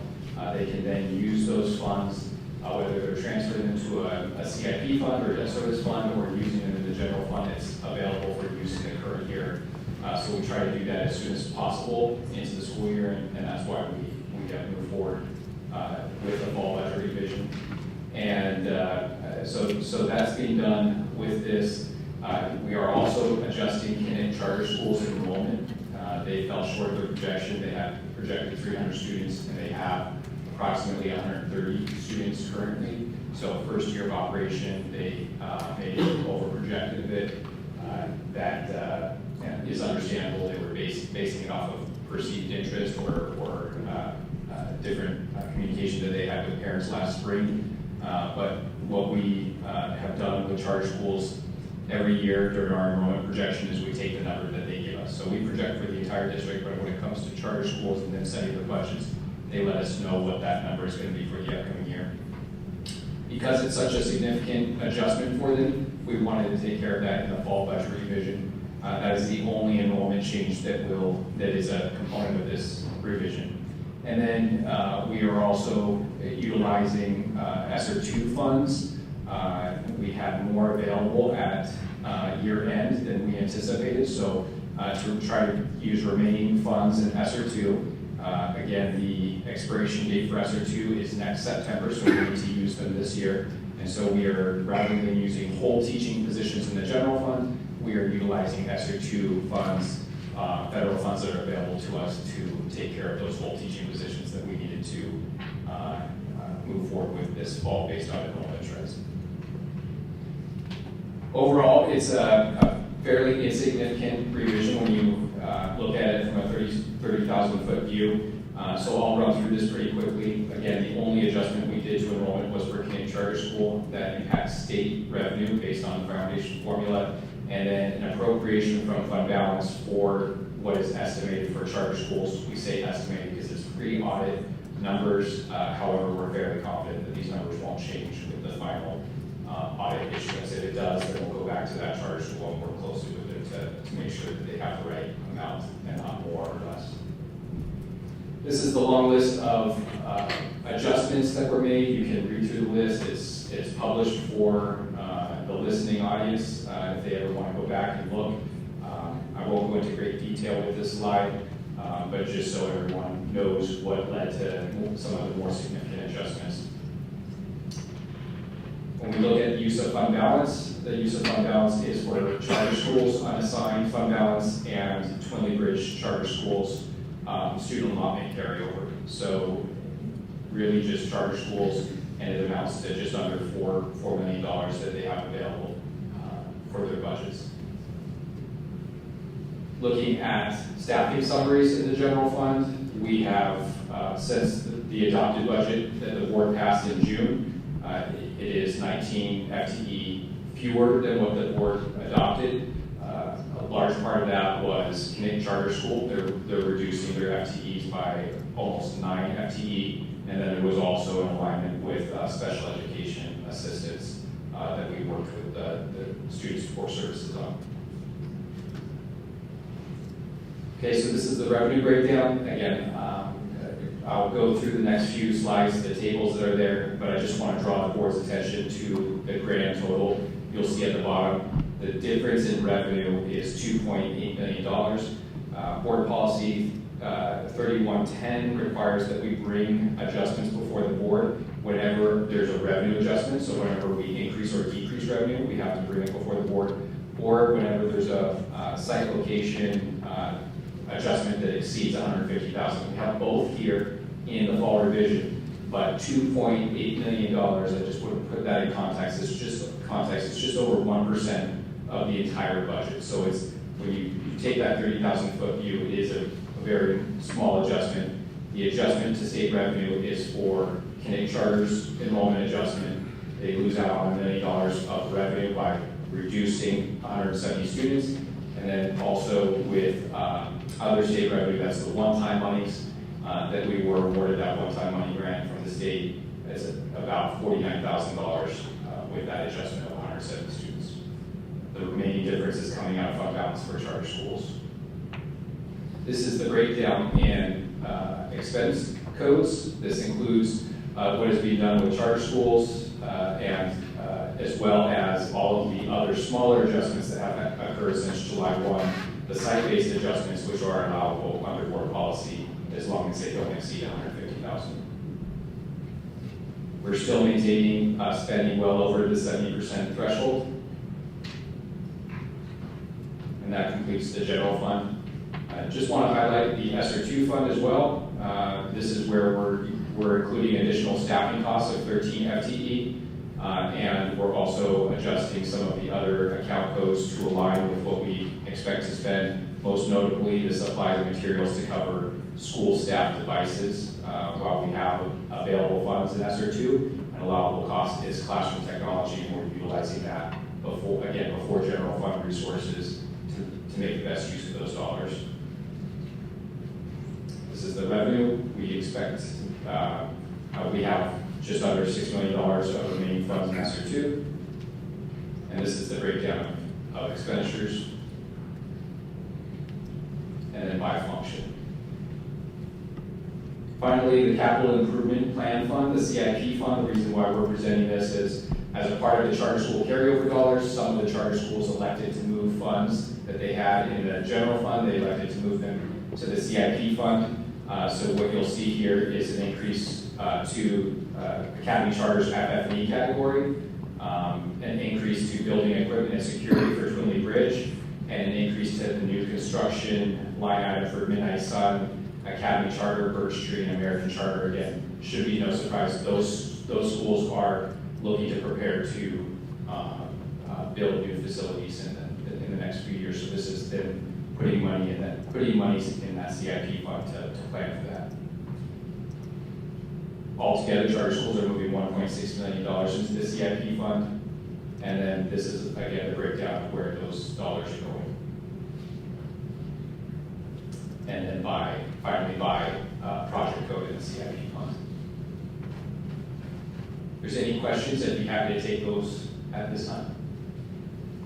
Member Bernie. 2 questions for you, Mr. Pohl. The 19 FTE positions that you mentioned earlier in the presentation. Yes, those. Have those positions been filled? Through the chair, Member Bertie, no, those positions have not been filled. Those are essentially positions that were never hired. So Connect Charter, knowing that their enrollment was not, throughout the summer, they were tracking the registration information and knowing about how many students to anticipate, they didn't hire those 9 teachers. And then the SPED assistant positions were vacant as well. Okay, thank you. And then going to the slide for the ESSER 2, those 13 positions mentioned there. When ESSER 2 funding runs out, those positions that were hired for that, are they going to be absorbed into the main district budget, or do those positions go away as well? Through the chair, that's an excellent question, Member Bertie. One of the things that we need to be mindful of with the ESSER dollars, whether it's ESSER 2 or ESSER 3, is that being that these are grants, soft money, it's not money that we can count on into the future. This does lead to the structural deficit that we're projecting in FY25. What we are utilizing today is ESSER 2 funds and ESSER 3 funds to really support and maintain positions that would otherwise need to be cut. So one of the things that we had available in our general fund that was adopted in June was old teacher positions, and we typically have those old teacher positions, which are vacancies moving into the fall. We allocate those old teacher positions based on enrollment needs. If we have large third, fourth grade classes at a particular elementary school, we might need to add a teacher in that location. Those are the adjustments we do in the days leading up to the start of the school year. Instead of using our general fund resources for that this year, we utilize ESSER 2 because we had funds available. But you're exactly right. These are positions that if we continue to need to maintain them, they eventually will have to be cut, or we'll need more revenue from the state of Alaska and the borough to maintain operations. Thank you, Mr. Pohl. Anything else, Dr. Trader, in relation to that? No. So I would like to do 2 things here. One, I would like to, in the interest of time and in the interest of the public that's here, I would like to put forth a motion for agenda item 9C, resolution 2302, authorizing the transfer of $13.5 million to MatSu Borough Consolidation, MatSu Central, and 9D, resolution 2303, complete 1.3 for MatSu Central School furniture, fixtures, and equipment, to consolidate the 2 tonight as non-action items to hear them simultaneously, and this motion would not carry over to them being joint for action items. So just for tonight, having those two consolidated. So I would second, okay, is there a second? Very good. For purposes of discussion, again, that's just as non-action items tonight, C and D will be consolidated as action items. They can come forth as their own resolutions. Larson. I'd like to make a proposal also on this to action items that we could, if possible, if the board is going to do this, go to a work session a week from tonight for an hour work session to talk about that, because if we talk about it now, I can guarantee we'll run out of time for anything else. All right. This stuff needs to be talked about. We're talking $18.3 million out of our budget going to construction, which we've never done before in the history of the MatSu Rural School District. So unless you want to just talk about it now, and we won't go into a executive session, because I've got a lot of information to talk about. And I think there should be some presentations about if we went with a proposal, which is in the packet from the Borough Assembly, what this would do to what Mr. Folk was just talking about, our budget shortfall in 2025 and everything else. So my proposal is possibly next Wednesday, or a date that maybe Stacy can find, that we have a work session on. Okay, so three things. One, we do have a motion, one that's been seconded, and I understand we have to address that one. Then we can work to what you're saying, Member Larson. But the other thing, I'm just trying, in the interest of time, because this meeting does conclude at 10 p.m., to let those, well, put another motion out in a second. And you know what's coming. So we got to vote on the first one. So to consolidate action, or non-action item 9C and 9D, we'll go ahead. Any further discussion? If not, we'll go ahead and vote on that. Member Basco. Yes. Member Brady. Yes. Member Larson. Yes. Member Underwood. Yes. Member Hard. Yes. And I do vote yes. So therefore, that would pass 9C and D will be consolidated for non-action items tonight to be discussed. Now, the second thing that you guys saw is coming, I would put forth a motion to extend the meeting to 10:30. So that way, at least folks in the audience who are here to comment. I think we have other folks that are here to comment on round two, right? We do have a handful. So there's 6 that have signed up. We need to let them know. 5. So is there a second to extend the meeting tonight to 10:30?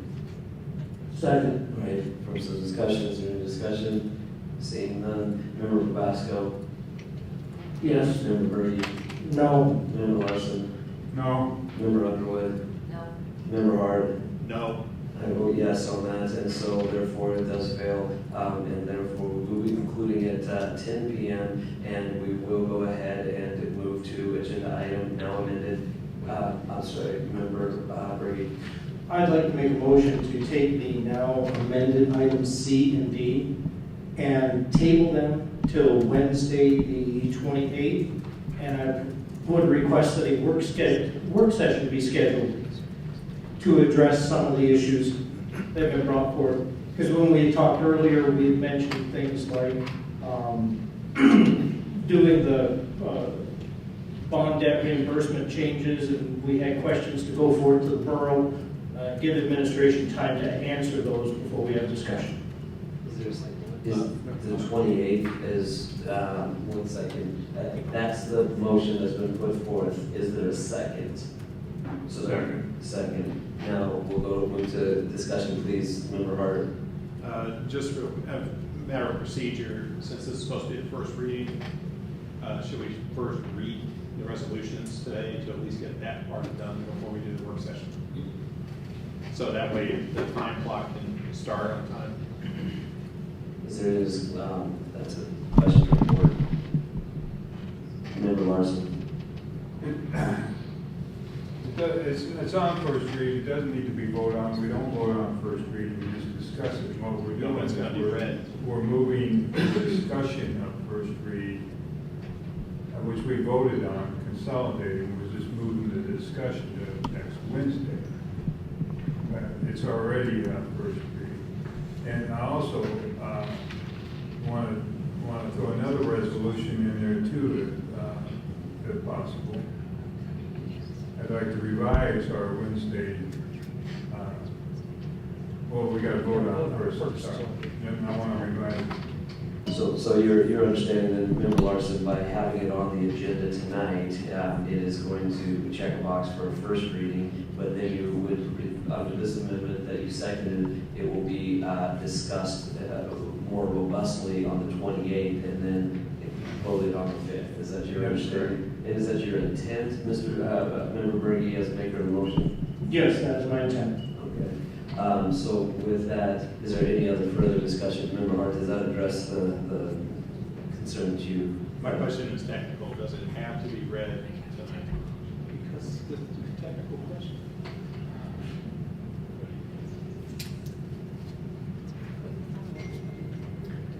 It has been noticed, it has been put out there, and it's first reading has been brought to the community. Hopefully, if we can address these, both community will be able to have the opportunity, they've already had the opportunity to discuss and provide public comment on these. And so I believe that we've probably fulfilled that. And again, motion is simply that these be, further discussion on these be moved till the 28th in a work session. That's the motion right now on the floor. So with that, we've got a second. Any further discussion? All right, seeing none. Member Pascal. No. Member Berge. Yes. Member Larson. Yes. Member Hart. Yes. Member Underwood. Yes. And as you vote yes. So we will now move from 9C and 9D. Go ahead. I would like to make a motion to that meeting that the Borough Assembly not only be invited, but not required, but at our last meeting, joint meeting, they said, more than one of them said, we need to discuss this further. Well, this memorandum from the borough manager is not a discussion, so I would like to invite the Borough Assembly also to discuss this and come to this meeting so we can do the discussion that the Borough Assembly said we have to do.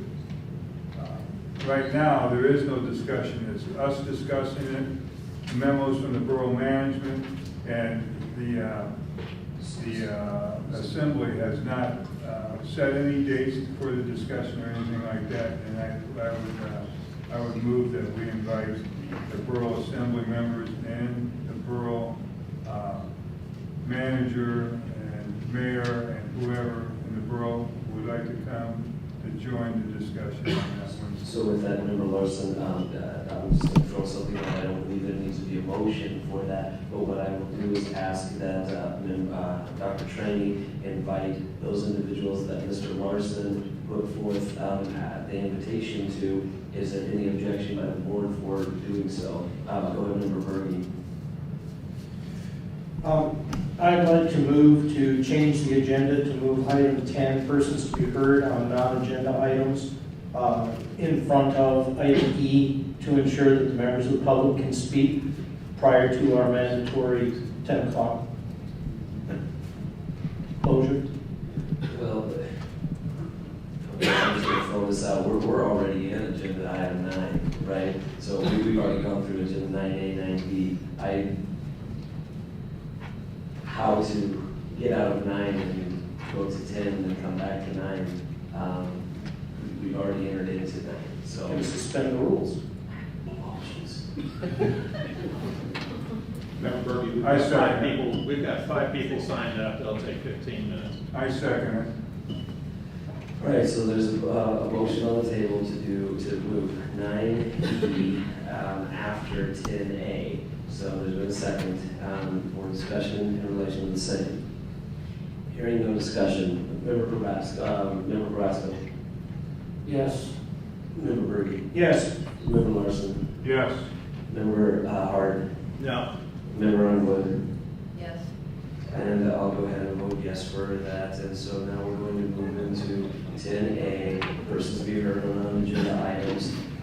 Those that have signed up will go ahead and continue with, the rules have been read twice, and so with that, Member Probasco, can you please read in order those that have signed up? Thank you.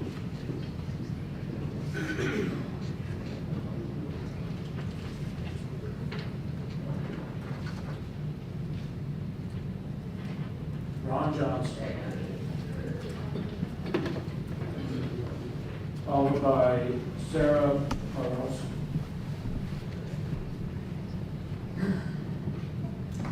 Board President Ponder, Dr. Craney, school board members, thank you for moving this up so we have an opportunity to speak. I'll make this very short.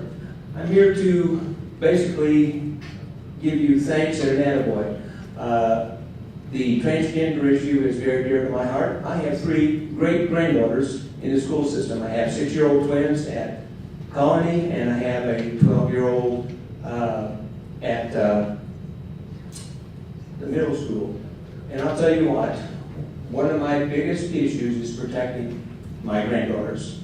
And I think that the transgender sports bill and the transgender bathroom, whatever you want to call it, that's what it is, go a long ways in protecting all children. I think too often, as was brought up 2 weeks ago, all too often we forget about all people have rights. I'll tell you a little story. About 60 years ago, I asked my father, I said, Dad, where do my rights end? And you know what he told me? He looked at me and he said, son, your rights end where the next man's rights begin. And what that tells me is that everybody is entitled to equal protection. And I believe that these transgender sports bills and these transgender bathroom bills give protection to the majority. And I love you for that. And I know that the suspension of the bathroom bill was just a suspension of an administrative policy. I encourage you to take that on and make that permanent part of board policy. Everybody has the right to feel secure. We've heard a lot of discussion. Overwhelming MatSu supports this. I mean, it's pretty obvious. I've been coming the last 2-3 school board meetings. This reflects the values of our community. So I love you for that, and I thank you, and I'm very happy the direction this board is taking this school district, and I look forward for much greater changes and improvements in the future. And I thank you very much for your service. Sarah Borowski, followed by Ms. Morehouse.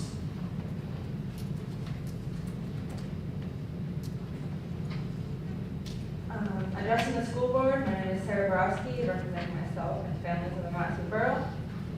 For implementing politically motivated national policies and ignoring local ideals, you guys, as the board, need to hire a new superintendent immediately.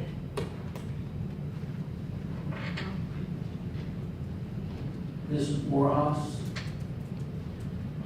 followed by Stephanie Foley.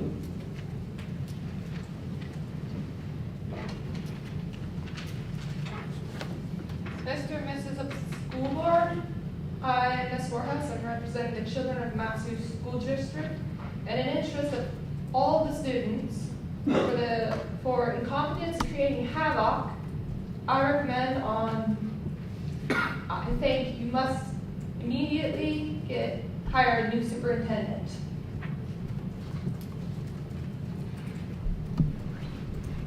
Stephanie Foley, followed by Lady Dunn.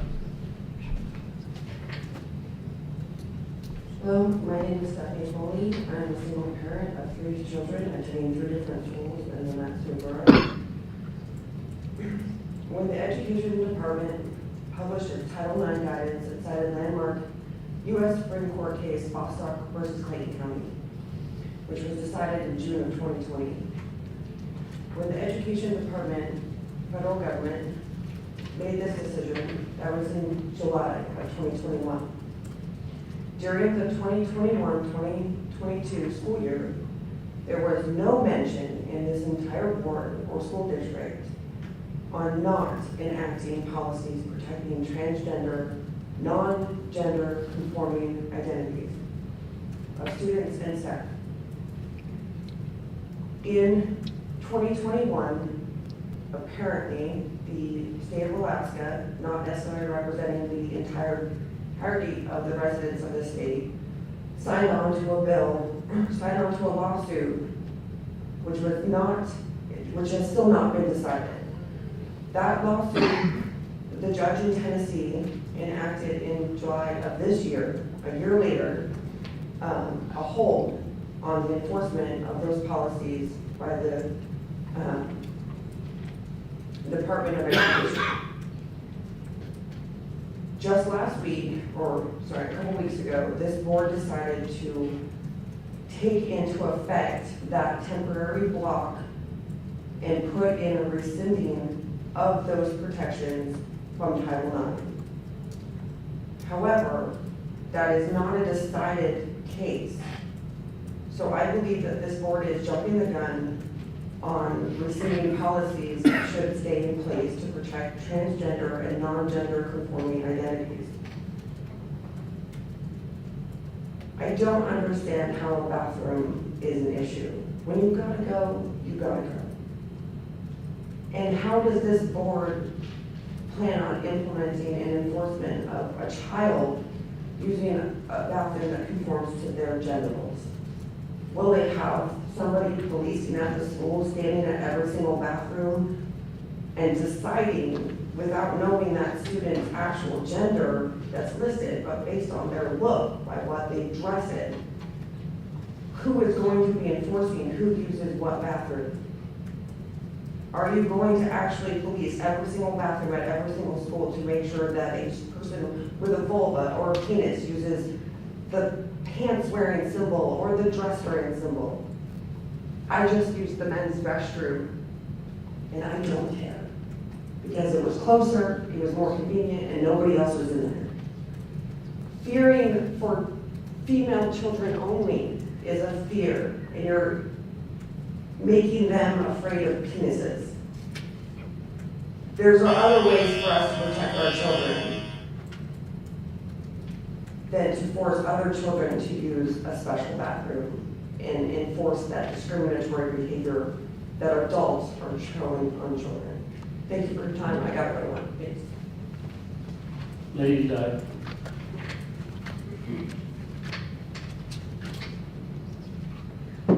Hi, I'm Lady Di. Thank you all for having me here tonight and letting me speak before you. Since we are allowing our schools to allow our children to change their names and gender in school and not inform their parents, I only feel it appropriate that I have the same inclusion be allowed to be here tonight. I'm here to speak on behalf of FJB, LGB, DIV, CRT++ community and DI, diversity, inclusion, and equity. We need to work harder to make sure they have a safe place within our schools and communities. To accomplish this, we need to make sure that everyone is treated equally. I was proud to discover Alaska ranks nearly at the bottom for providing an education. We need to do better. We need to work harder to make sure things like science and biology is no longer taught in our schools. This will go a long ways towards bringing us a #1 again for being the worst in the nation. Anything less is just discriminatory, non-inclusive to those whose agenda doesn't align with our own. Parents' rights to the future of our children should also be considered to be terminated once they enter into public schools. After all, the teachers clearly have a better understanding of what is best for them, and clearly we parents are clueless. We should introduce books from authors like the world-renowned Michael Knowles, Johnny the Walrus. This book really opened my eyes to why our schools should be facilitating the expansion of gender dysphoria. After all, our children are just a clump of cells. It is their body and their choice what they do with it. Maybe we should also consider allowing them to start drinking and smoking on school grounds. After all, they are mature enough to change their gender. Why should they be limited to that also? The inclusion of males being able to use females' bathrooms or vice versa doesn't go far enough. We really need to make sure that tampons are added to the male bathrooms and urinals to the female bathrooms. Last, but most important, to facilitate this happening, I'll do my best to channel my best Joe Biden when I say this. We need to call out anyone who disagrees with any of this, MAGA extremists, and told that they should turn off Tucker Carlson. He is poisoning their minds. Thank you for letting me speak here on this very important issues. Please, shall we take a second and have a moment of silence and personal meditation to reflect upon what has been said here today, or not? You may do that now. Thank you.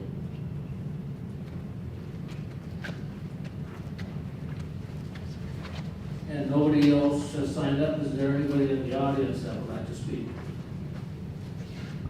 Please come forward and state your name.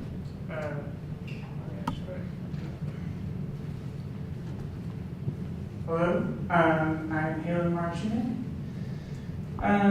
So there's a couple of things that I thought were a little ridiculous. Mostly, I wanted to talk about forcing, or not forcing, but requiring another year of math. I don't think that's going to work out very well. If kids are taking 3 years of math, deciding that they don't want to do it because they're done with it, they're not going to keep doing it.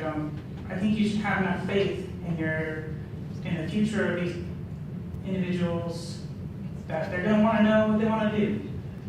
If I want to do art, if I want to travel, what is another year of math going to do for me? What is the point? They're getting their 3 years and they're deciding for themselves that they don't want to do. Like, if you think that this is going to include it, if you think that making the system more rigid is going to increase participation in these math classes, it's not. It's going to increase the amount of people that don't care about math because they have to do another year of it. It's going to, if you want to take away every avenue of how they want to learn math, it's going to just increase the, again, people who hate it, because it's just, sometimes it doesn't make sense to people, you know? Having avenues to learn math and being allowed to choose when it's like this, being allowed to make the decision for yourself. This is not something that you want to sit there and waste your time on. I think that these people that you are trusting, again, if they're going into this last year, they're already 17, 18, they're adults. What are they going to gain from, if they want to do math, they're going to choose to do math, and they're going to keep on that path. I just don't see much of a future in that decision. And just using it to increase numbers, I think, is pretty low of all things. Thank you. Is there anybody else in the audience that would like to comment on non-agenda items? Seeing none, we're going to go ahead and close out. Close it out. Oh, okay. Seeing none, we're going to go ahead and close out agenda item 10A and move to agenda item 9E, resolution 2304, logic curriculum. Before we do that, I'd like to make an adjustment to the calendar, planning to agenda. I'd like to make a resolution to move the executive session to the end, to next Wednesday, the end of our work session. We tried to have the executive session 2 or 3 times and that failed, and I can move it. So, a second. I'd like to move it. Is there a second? Second. With that discussion, Dr. Trey, is there anything in relation to that motion that's problematic? Ms. Gardner.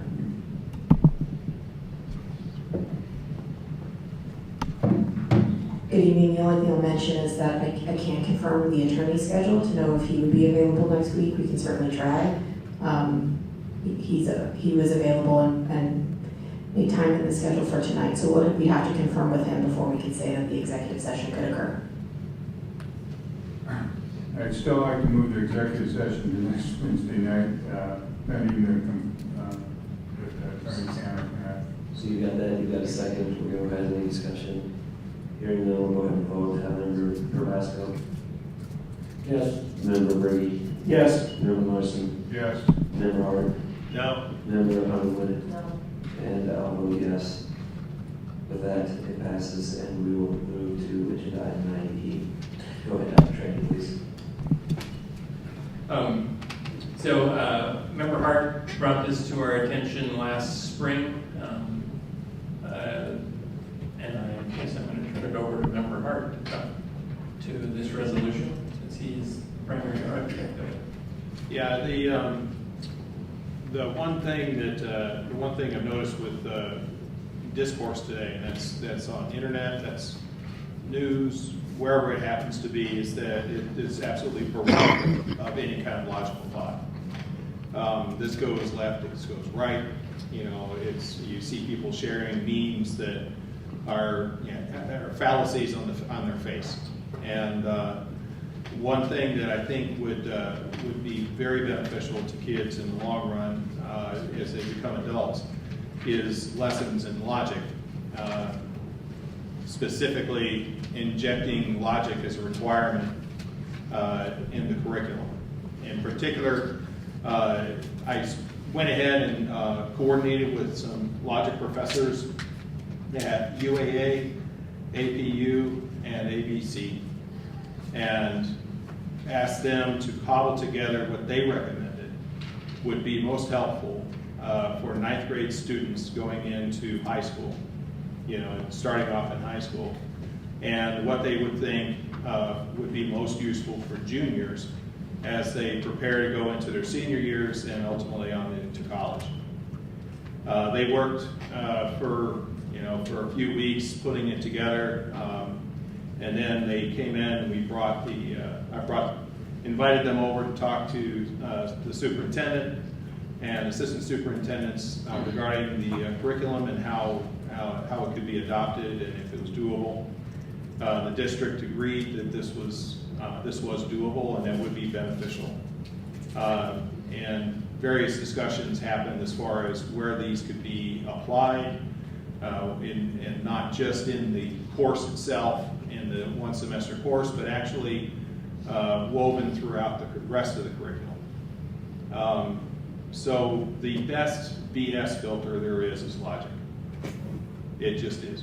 And it's also an excellent way to help with problem-solving skills and other routine tasks.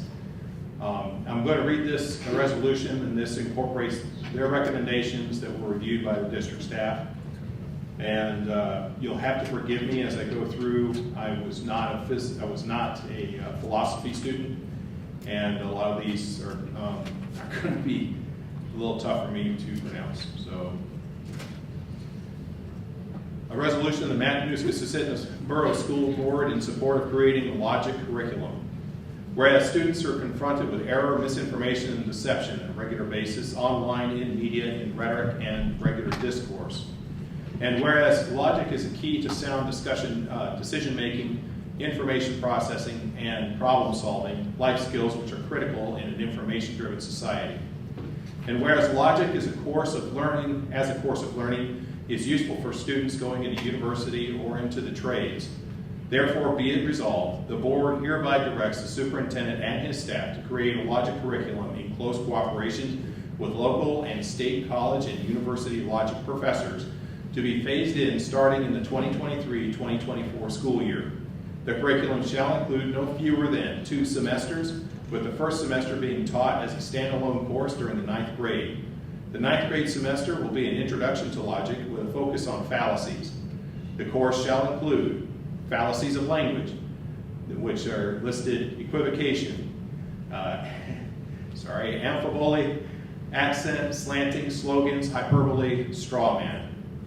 Fallacies of diversion, ad hominem, poisoning the well, to Porky, forgive me, to quote, the genetic fallacy, ad vericanandium, I can't believe they expected me to pronounce these, ad bacillum, ad misericordium, ad ignomium, ad populum, ad ignorantium, fallacies of oversimplification, dicto simpliciter, special case, composition, division, the black and white fallacy, quoting out of context, and stereotyping. Fallacies of argumentation, non sequitur, ignoratio elenchi. Okay. Jim, remember, or perhaps Can we just skip those time, parts? just talk about Thank what you. the fallacy is. I appreciate that. Fallacy of argumentation, fallacies of induction, procedural fallacies. Second semester to be taught in the 11th grade shall equip students with the foundations of Socratic logic and thereby providing the necessary tools for identifying and demonstrating sound reasoning. These principles shall be included in all appropriate courses of instruction. The students, upon completion of this semester, should be able to identify parts of an argument in relation to the three acts of mind: definitional, propositional, and conclusional. Identify the subject and predicate of propositions. Order propositions into their four categorical forms, which is commonly referred to as AEIO forms. Be able to convert, obvert, and contrapose propositions. Create simple syllogisms and be able to test them for validity. Identify and avoid formal and informal fallacies. The superintendent shall present the curriculum to the school board in time for initial implementation in the fall semester of 2023. The district is encouraged to employ or contract qualified individuals or instructors to implement the course as widely as practicable. I had hoped to have the logic professors here to actually present, to give their testimony on this, and I was hoping to show an exercise in some of the fallacies that you see commonly online, using both stories, from the left and from the right, memes from both the left and the right, to show the value of teaching our kids these processes. Unfortunately, the college professors all have classes on Wednesday nights, so I wasn't able to get them to testify, and I wasn't able to enrich your experience with this, and instead you had to listen to me butcher this. But I really firmly believe that this will pay huge dividends in our teaching our kids not what to think, but how to think. Thank you, Member Hart. Yeah, I was going to drop in 3 minutes and adjourn, so if there's any more discussion, I'm limited to about 30 seconds. Anything? I move to lay this resolution on the table until October 5th. But it's already been read, so we're good. We don't have to, it will be potentially brought back in October. So as an action item. As an action item? Yeah. So then we'll have a long I discussion. think we've had no discussion on it as a non-action item. Okay, 30 seconds. Hey, 30 seconds. Anything else? 15 pages of questions. 15 pages. No, I mean, we've read a resolution. There's going to be no opportunity for the board to discuss it, and then it's going to become an action item, and then it will become reality. Thank you, Member Pasco. Any other comments? Member Pasco, go ahead if you have some thoughts. Pardon? Go ahead. We have 3 minutes left. I have nothing to say. I mean, there's nothing I can say in 3 minutes about adding a course on and getting questions answered in 3 minutes. Are you putting forth a motion to extend? Thank you. Are you willing to put forth a motion to extend the meeting? We've already voted We've on it. already voted on it. I move for that one, or just somebody else. I put 10:30 out there, somebody else at a different time. I move we extend the meeting to 10:30. No, that's already been put out there. That would fail, but. Okay. With that, anything else? Any other board discussion? Hearing, Member Brody. I was just going to entertain a motion to adjourn. I would entertain a motion to adjourn. Second. All right, we're adjourned. Thank you all for being here tonight. Do not forget to like and share. And it's supporters like you that help make this happen. Please go to our website, Politadick.com, and click that support button. It is greatly appreciated. You folks are what made this possible tonight. It's your donations that made it available for me to be able to be here. So thank you very much. Please go to Politadick.com. And again, do never forget, like,